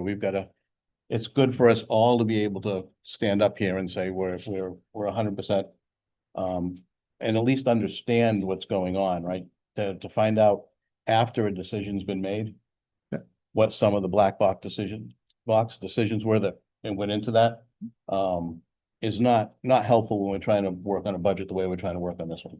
yeah, I wouldn't object, Mike. I think that's your prerogative, and Tom, but sure. And for the record, again, 35 years with the state, I understand that CBAC negotiations can get dicey. So, I understand the guidance you received, and I don't, I'm torn because this could have been a chunk of change that could have helped us all. I know you're digging out of a hole before we even start. Yeah. But I would have liked to give it a little more thought and maybe reach out to our state reps and reach out to some folks we know that are union representatives and get a gut feeling for what it's all about. Yeah, and I don't disagree.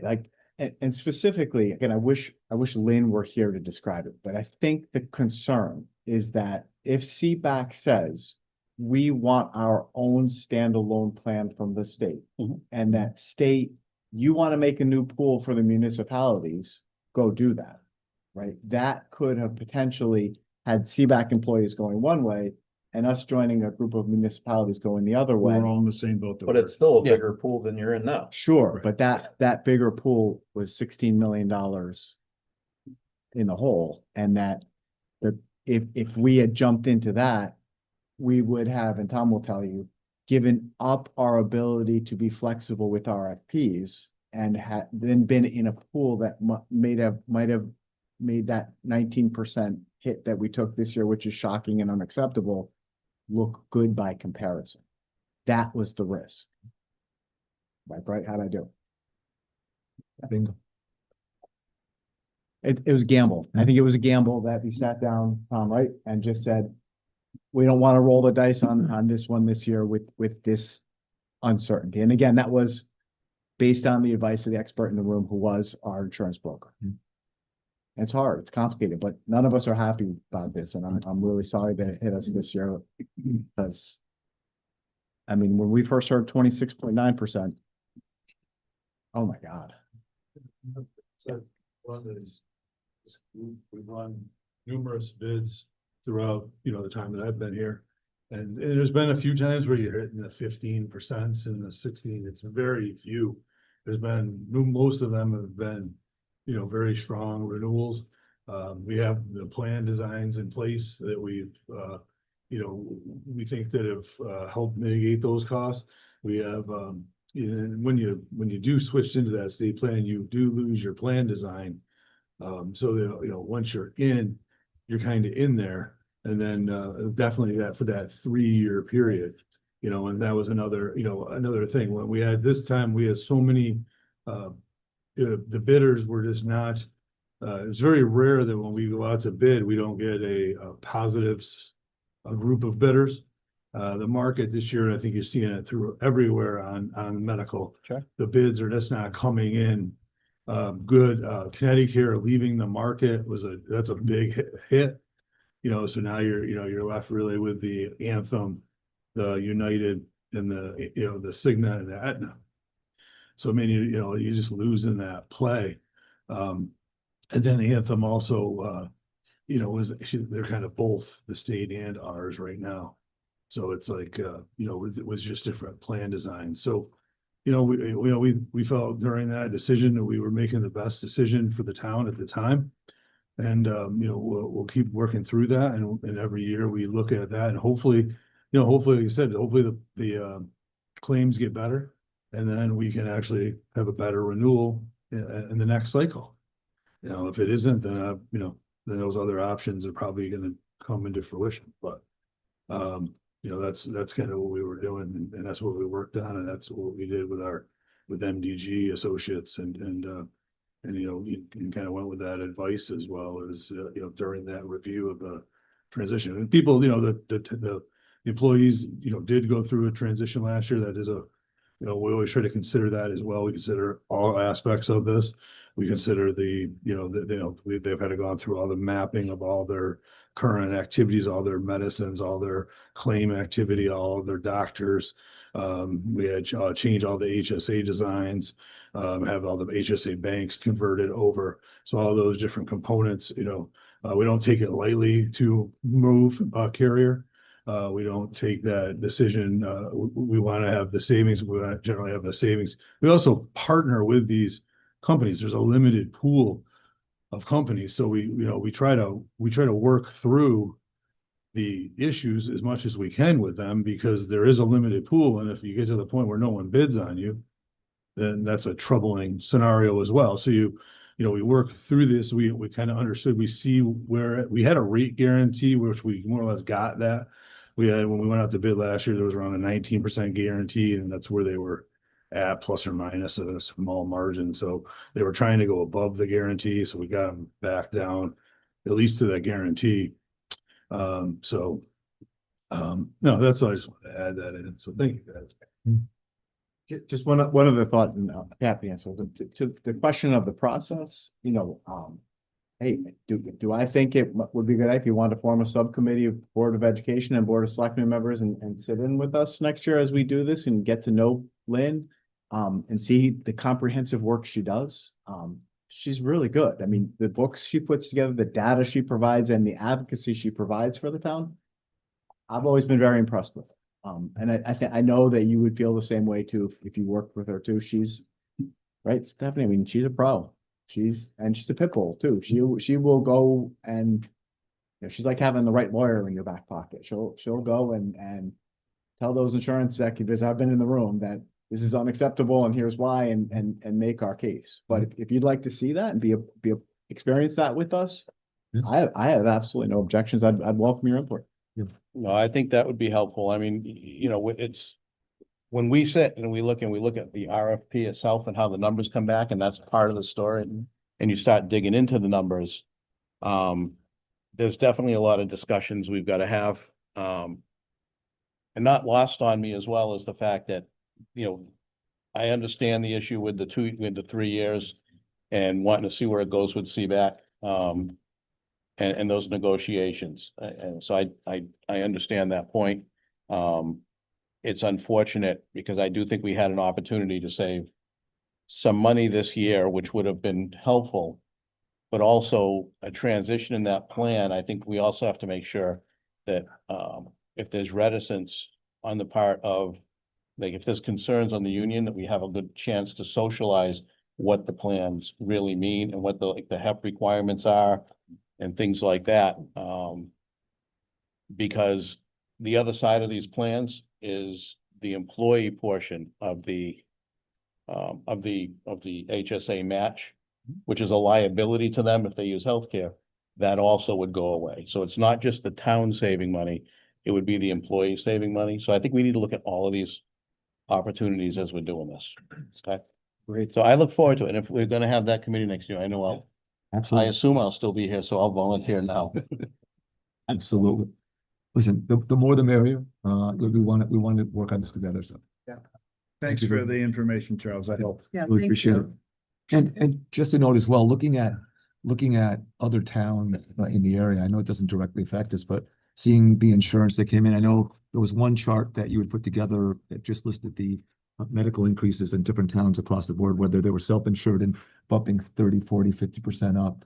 That was kind of crazy. It was very enlightening, how across the board and how dysfunctional our whole insurance system is, so. Minor rant, but absolutely. All right, let's continue on. 94, please. We go 94. I'm going to come back to social services. We could do it now, but I wanted to. I'm only skipping one. Senior services.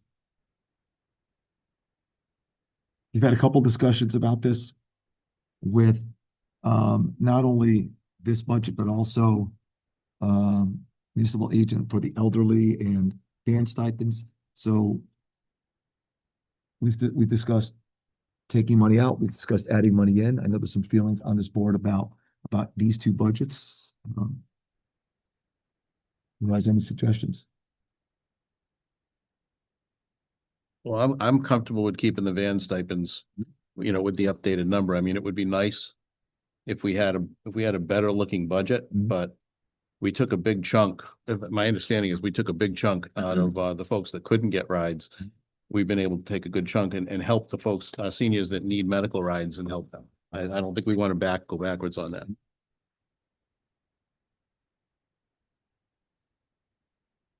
No, I think this, for the senior center budget is fine. There's nothing to touch there. For the agent for the elderly, I think it needs to go up. I don't think we're doing enough because, like Sarah told us before, they're still turning down multiple trips every week that they can't accommodate. Two to three, we're down, 2 to 3, is that where we're at now roughly? If I understood the numbers? And how many more are we doing incrementally from the money we put in, extra from the money we put in? I know we added 6,000 last year and that allowed us to do incrementally. How many more?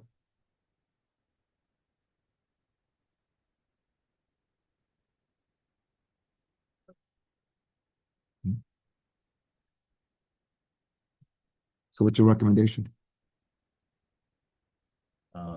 Cut money from social services and put it in there.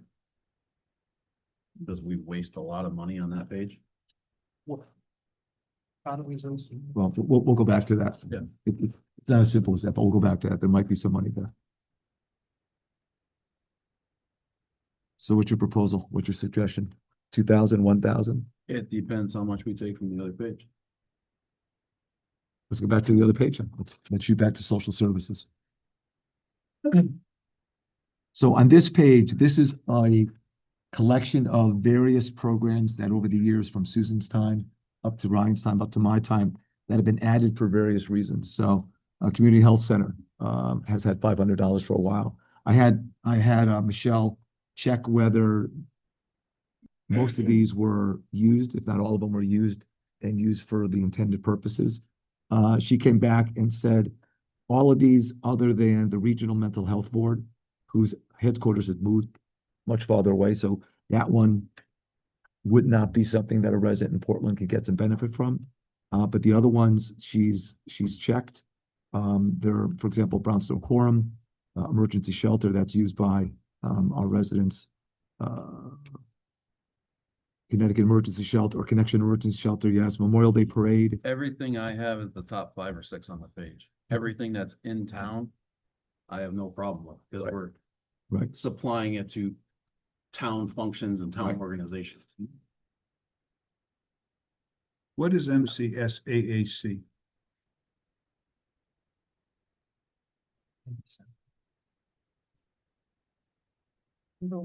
That's county, It's, Something, social action or something.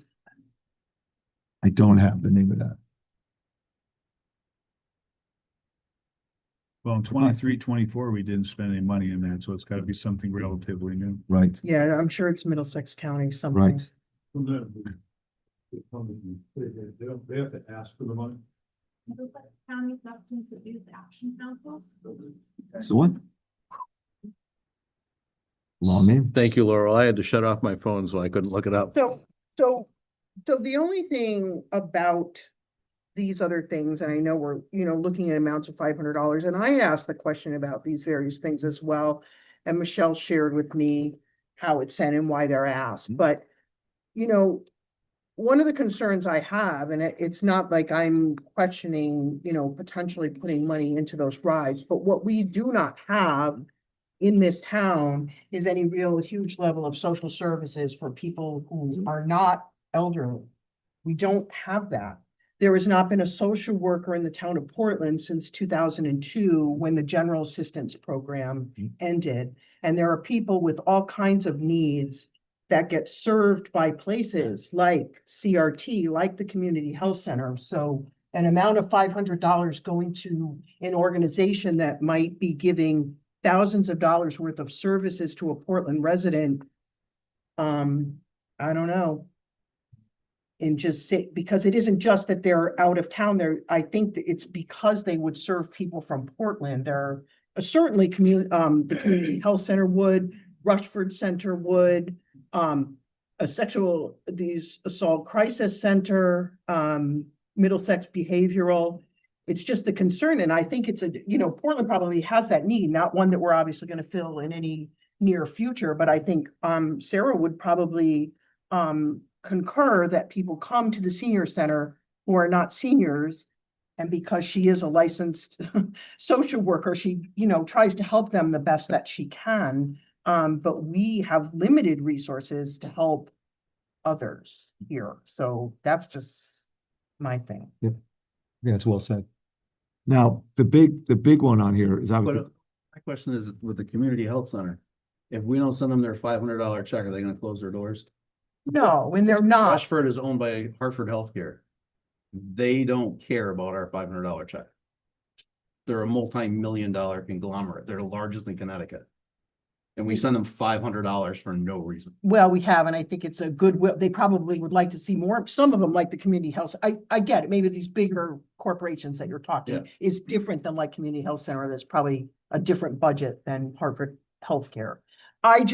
My only concern, but if, your point is what you're saying, that you think that this money from those should shift to the other, to the ride thing. I mean, to the Whether seniors rides. to the rides or to something else. It's, to me, it's just, we're just throwing the money at something that doesn't matter. Who do we have to speak to that now is representing social services? Who could speak to this? What do you mean? To All of these? to justify these items. So that would be Michelle. Michelle, and that's She's what quite- I asked about it Yeah. too, and it's just something, again, to Bob's point, it's, it's just, it has been something that they've been doing kind of for goodwill or whatever. I think Tom's coming to talk about it. Yeah, I mean, so So all these people request the funds.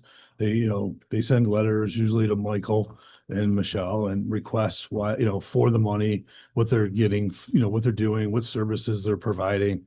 I mean, some of them are just so, there's obvious places that help. So a while back, the city of Connecticut kind of decentralized social services, not in the municipality. We don't do that. We don't have a social service department. We don't pay social service. They do it at the state level and the nonprofit level.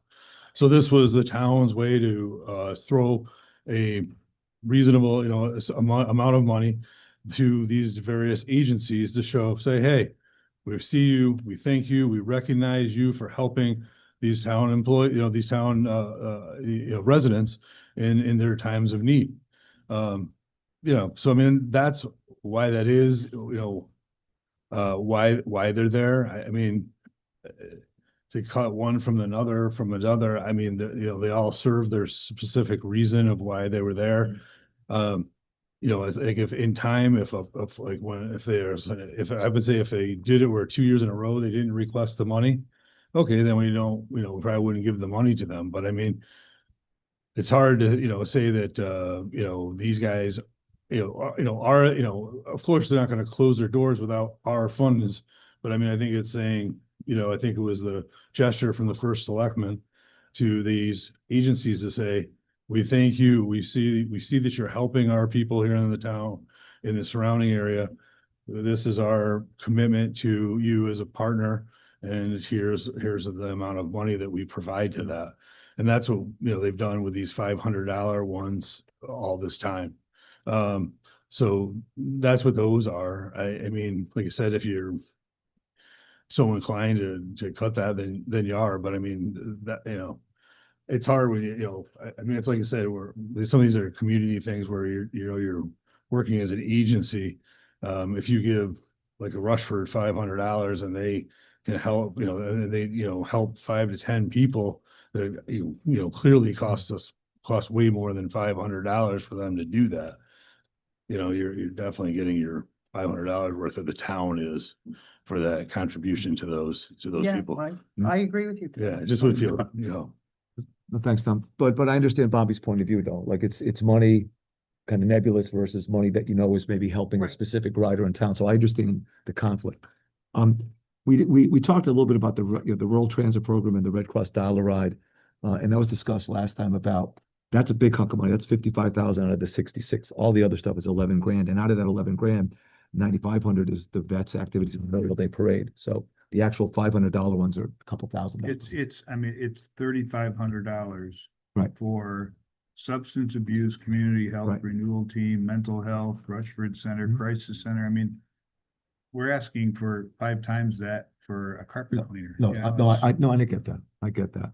But one of the issues because we looked at the Red Cross Dollar Ride, like, is there something we can do with there? Right. And Yeah. one of the things that does is it doesn't just, it primarily handles people that are working. The rural transit program helps people that are working, not the seniors. I was gonna say the rural, the transit helps stuff, right? Right. And again, and the And the Red- dial ride if they're not right on the, So that's where most of that money goes. Now, if this board is so inclined to look at that and see if we can renegotiate that down and do some funding, I'm happy to reach out and try to do that. But that I'm concerned that the need that's being served by that $45,000 is probably needed and probably vital to the people that are using that. I don't know. I think the transit program is fine, because that's the bus system. Yeah. I think we're overpaying for the dial-a-ride because we couldn't get a straight answer on how many rides they give or how many people in town use it. And we've heard horror stories from people that have used it about how bad it is. or how long, right, Compared how long to- they wait. Right. Yeah. Compared to our town system, that's Right. better. Because our town system has actually had to so much rescue people and bring them back to Portland because dial-a-ride wasn't there for them. So Mike, I think you sit on that board I do. now as the town's, right, first selectman. Yes. Have you had an opportunity to discuss any of these issues that we're running into?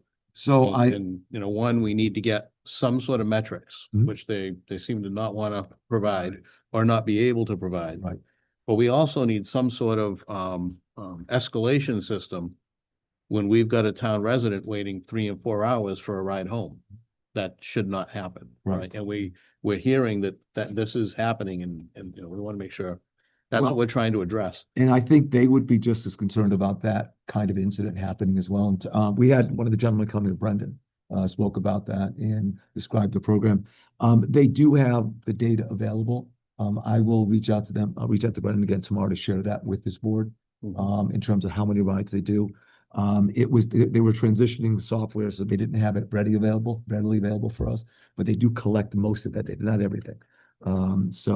I will get that back to the board tomorrow morning. But how do they set, because obviously the amount, you know, each year it goes up by a little, is it like an amount per town side, like how do they? It's set calculated by, it's by the town size. In the Yes, and it's part of the contractual price with the whole area, so. Yeah, it's not by the amount of rides, it's by the potential based on the size of the town, right? Well, that's what I meant, so that's how they get to the. That was the challenge, that's the question I was asking a couple of weeks ago is it a subscription where you know, you guarantee a certain number of rides and is there an opportunity?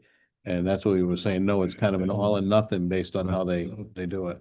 We could pay them $33,000 and not one resident in town uses that program.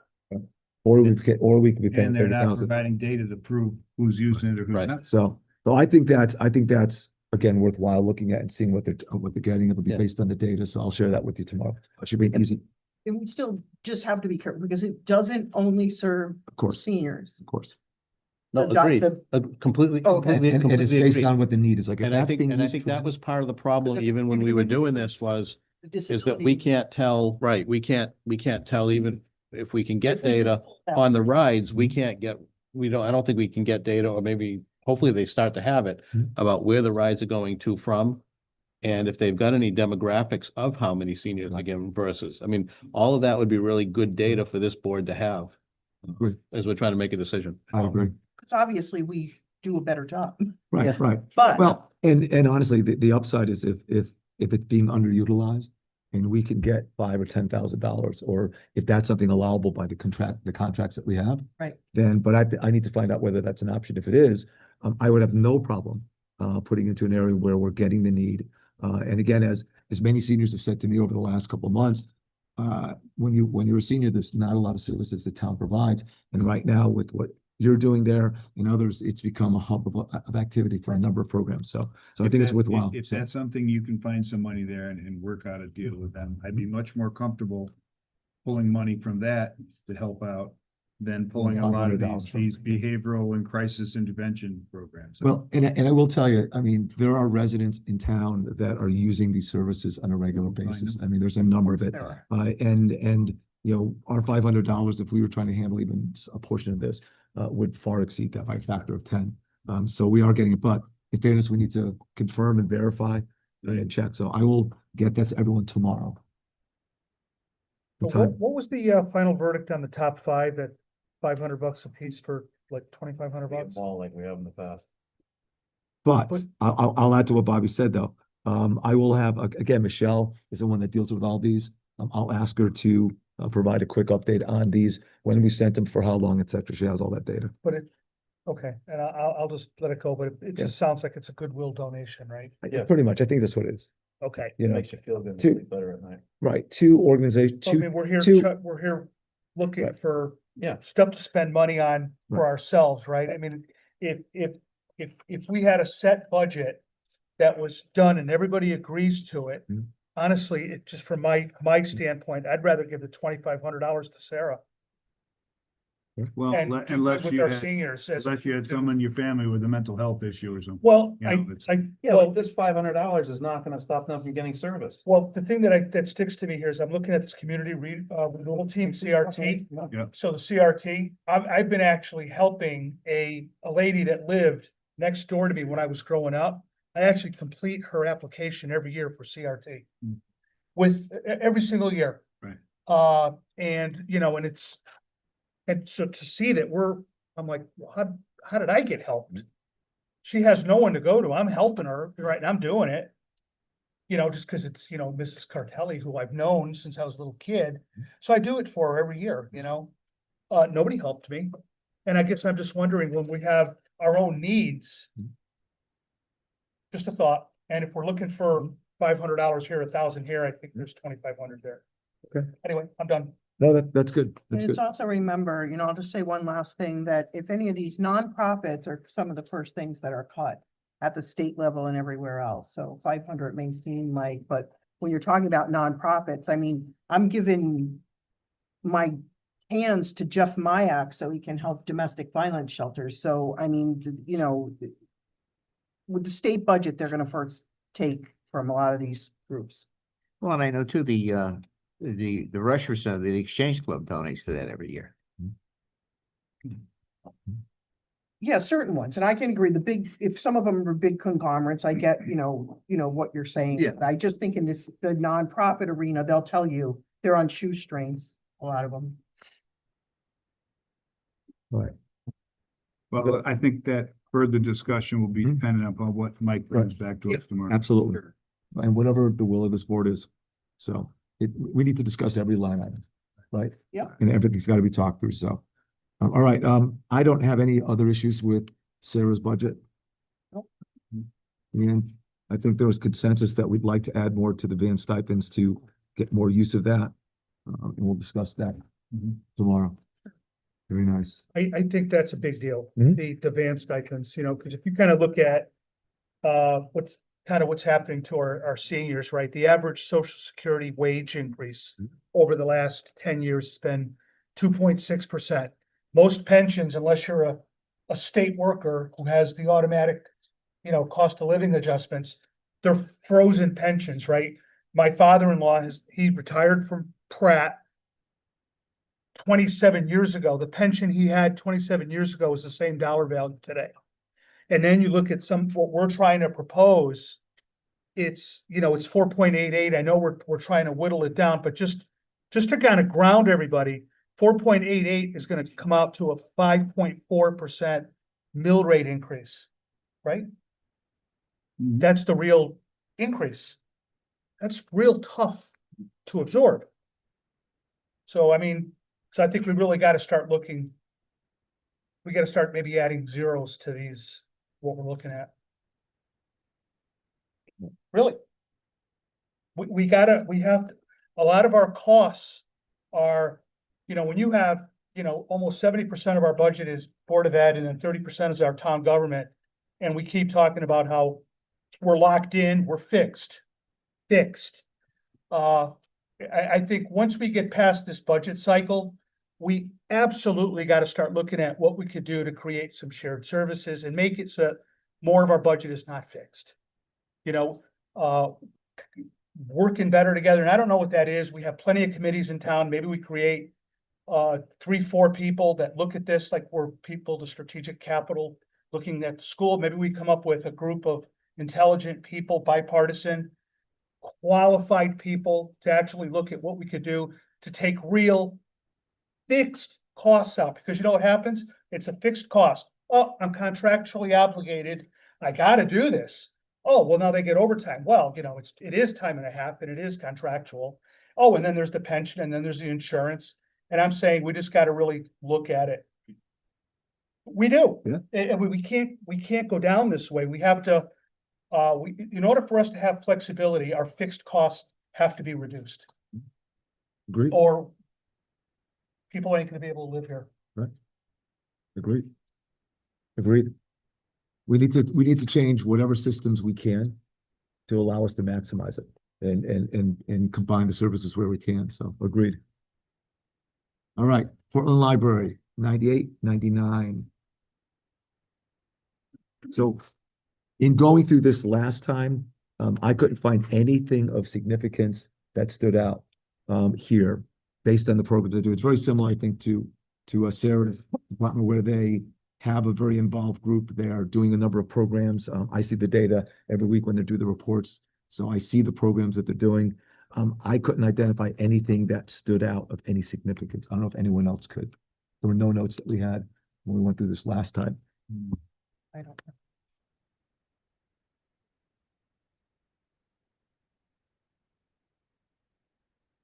answer. Question, Jen, is, the service contracts, does HVAC, fall under that category?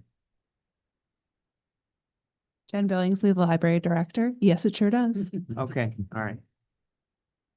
You know, HVAC is a huge, huge hit for us townwide. Mhm. I think we can, potentially bring that HVAC service in-house. You know, the money that we spend on, That would be a conversation to have with wiser, more mechanically minded heads than I. That is a whole town question. But Yeah.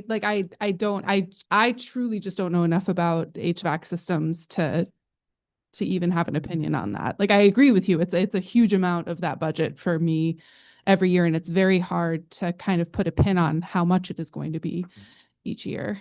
I know, and, I've, when I was working, we have one predominant guy that basically knows the whole topology of the whole town. Okay, and he makes, we could offer him a very healthy salary and come nowhere near what we're paying for the services. Keep that in-house. Getting no argument from them. Yep, I've met him a couple times when he's come here and made it not Yeah. boiling hot in this room. So Yeah. but I Yeah. can't. Yeah, that would turn into a cost reduction Yeah, and better service quicker. Guy knows our Yeah. equipment. he does. Bob, do you concur? Per year. Okay, I think we have enough. Yeah, yeah. yeah, because Why- this came up at last year's, right. The HVAC. And this is more in line with what Vinny's saying as well. There's a number of contractors that we use for various services. Like, for example, we use an attorney that handles a number of our different services. It's cheaper that way because we have so many different things that happen. We spend 91 grand on that. We couldn't get a real attorney. We couldn't get a single attorney for anywhere close to that.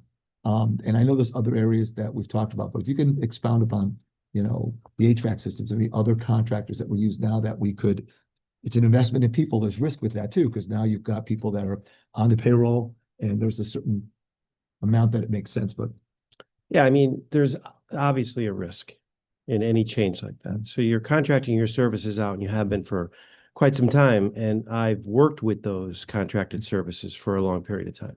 Those prices are getting expensive. And they're going up every year. And I could talk on the Board of Ed side now. I certainly know on the town side how we manage that. But the Board of Ed side is extremely expensive. Just our preventive maintenance contracts are about $27,000 a year before they even show up.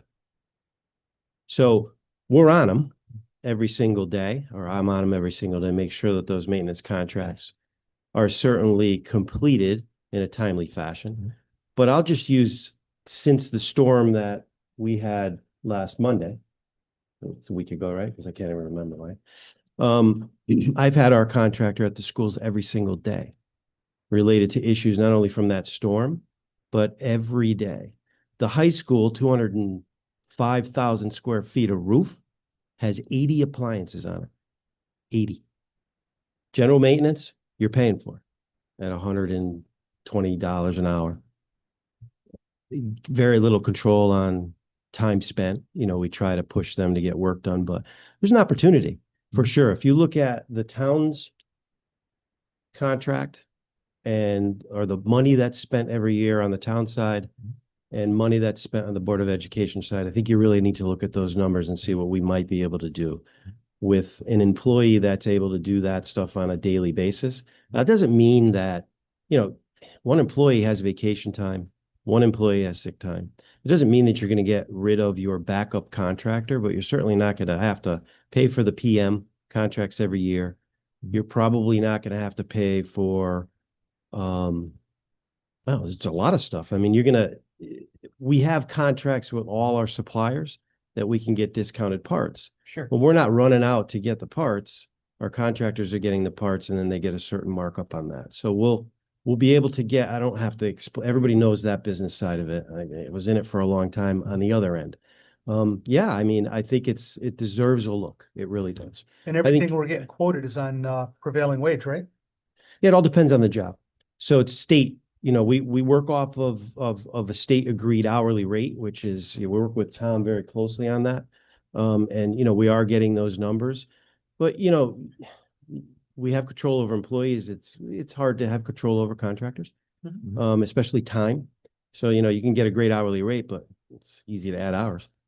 So, to get those numbers up there, but the money that we spend, which I struggle with all the time, but we have no choice.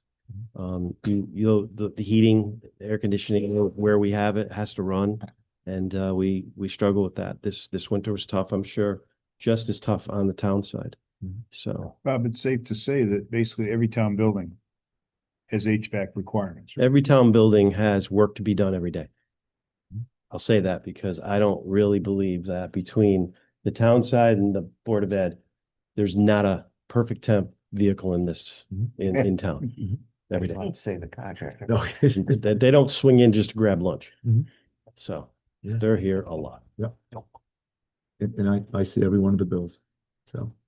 So yeah, it's a discussion. I think, we've talked about it for years. I know I've mentioned it years ago, looking at the numbers, but it's something to really look at. I mean, there's a lot into that. I know that hiring an employee at a very high rate, these guys are very skilled, especially the one that, Dave mentioned, extremely skilled, but knows this town with his eyes closed. And then there's, your fringe benefits and everything that goes into that. So it's a cost up front, but I think over time you might really save some money. Thanks, Bob. Yeah, thank you very much. Kind of what I was getting like before was Right. how do we capture, when I was saying that 3 or 4 person committee of people that are subject matter experts on this, how do you capture that along with 20 other initiatives and they don't get forgotten about once we vote on this budget and it gets approved and we all go on with our lives, right? Very good. Anything else for our library?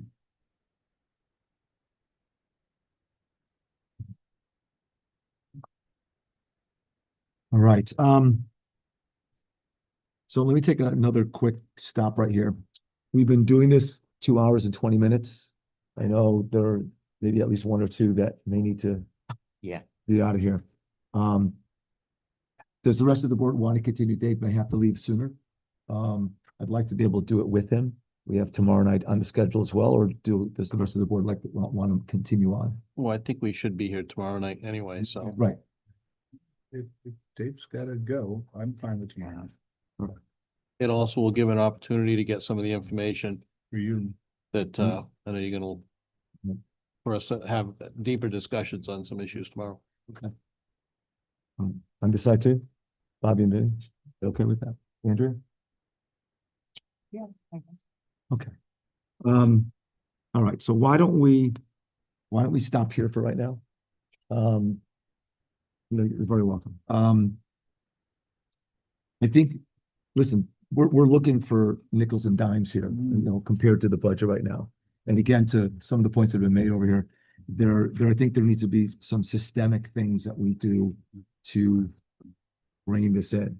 A lot of it is employees, is people costs that are fixed. A lot of our contracts that we have with contractors that have been doing business with town for a long time. I think it all needs to be looked at. I think it all needs to be assessed. And I wish we had found more dollars.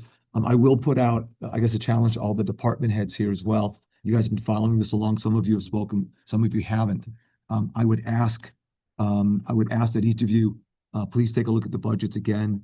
Let us know if there's things that you think that you could do at your side to consolidate, or perhaps maybe work with on the Board of Ed side if it's something that maybe we're duplicating. But I'd like everyone also to look, because you guys know what you do better than any of us up here in terms of the day-to-day things. So I would enlist everyone's help. Last year, one of the things I was the most impressed with when we did the budget cycles, we got really close. And I think you may have kicked it off, but there was a request to lose another $50,000 or drop a certain amount of money. And we had, I think everyone kind of stepped up to the plate, and we were able to find the numbers. And that was fantastic. We were able to hit what we wanted to hit.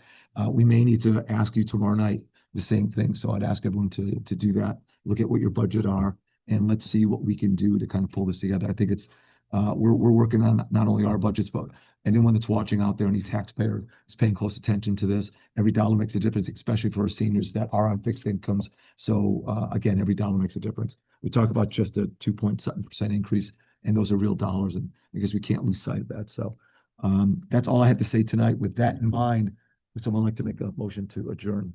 I'll make a motion, please. All right. Would someone like to second that? motion? Second that All motion. right, John seconds. All those in favor? Aye. Opposed, abstention, motion carries. We will reconvene tomorrow night at 7 o'clock.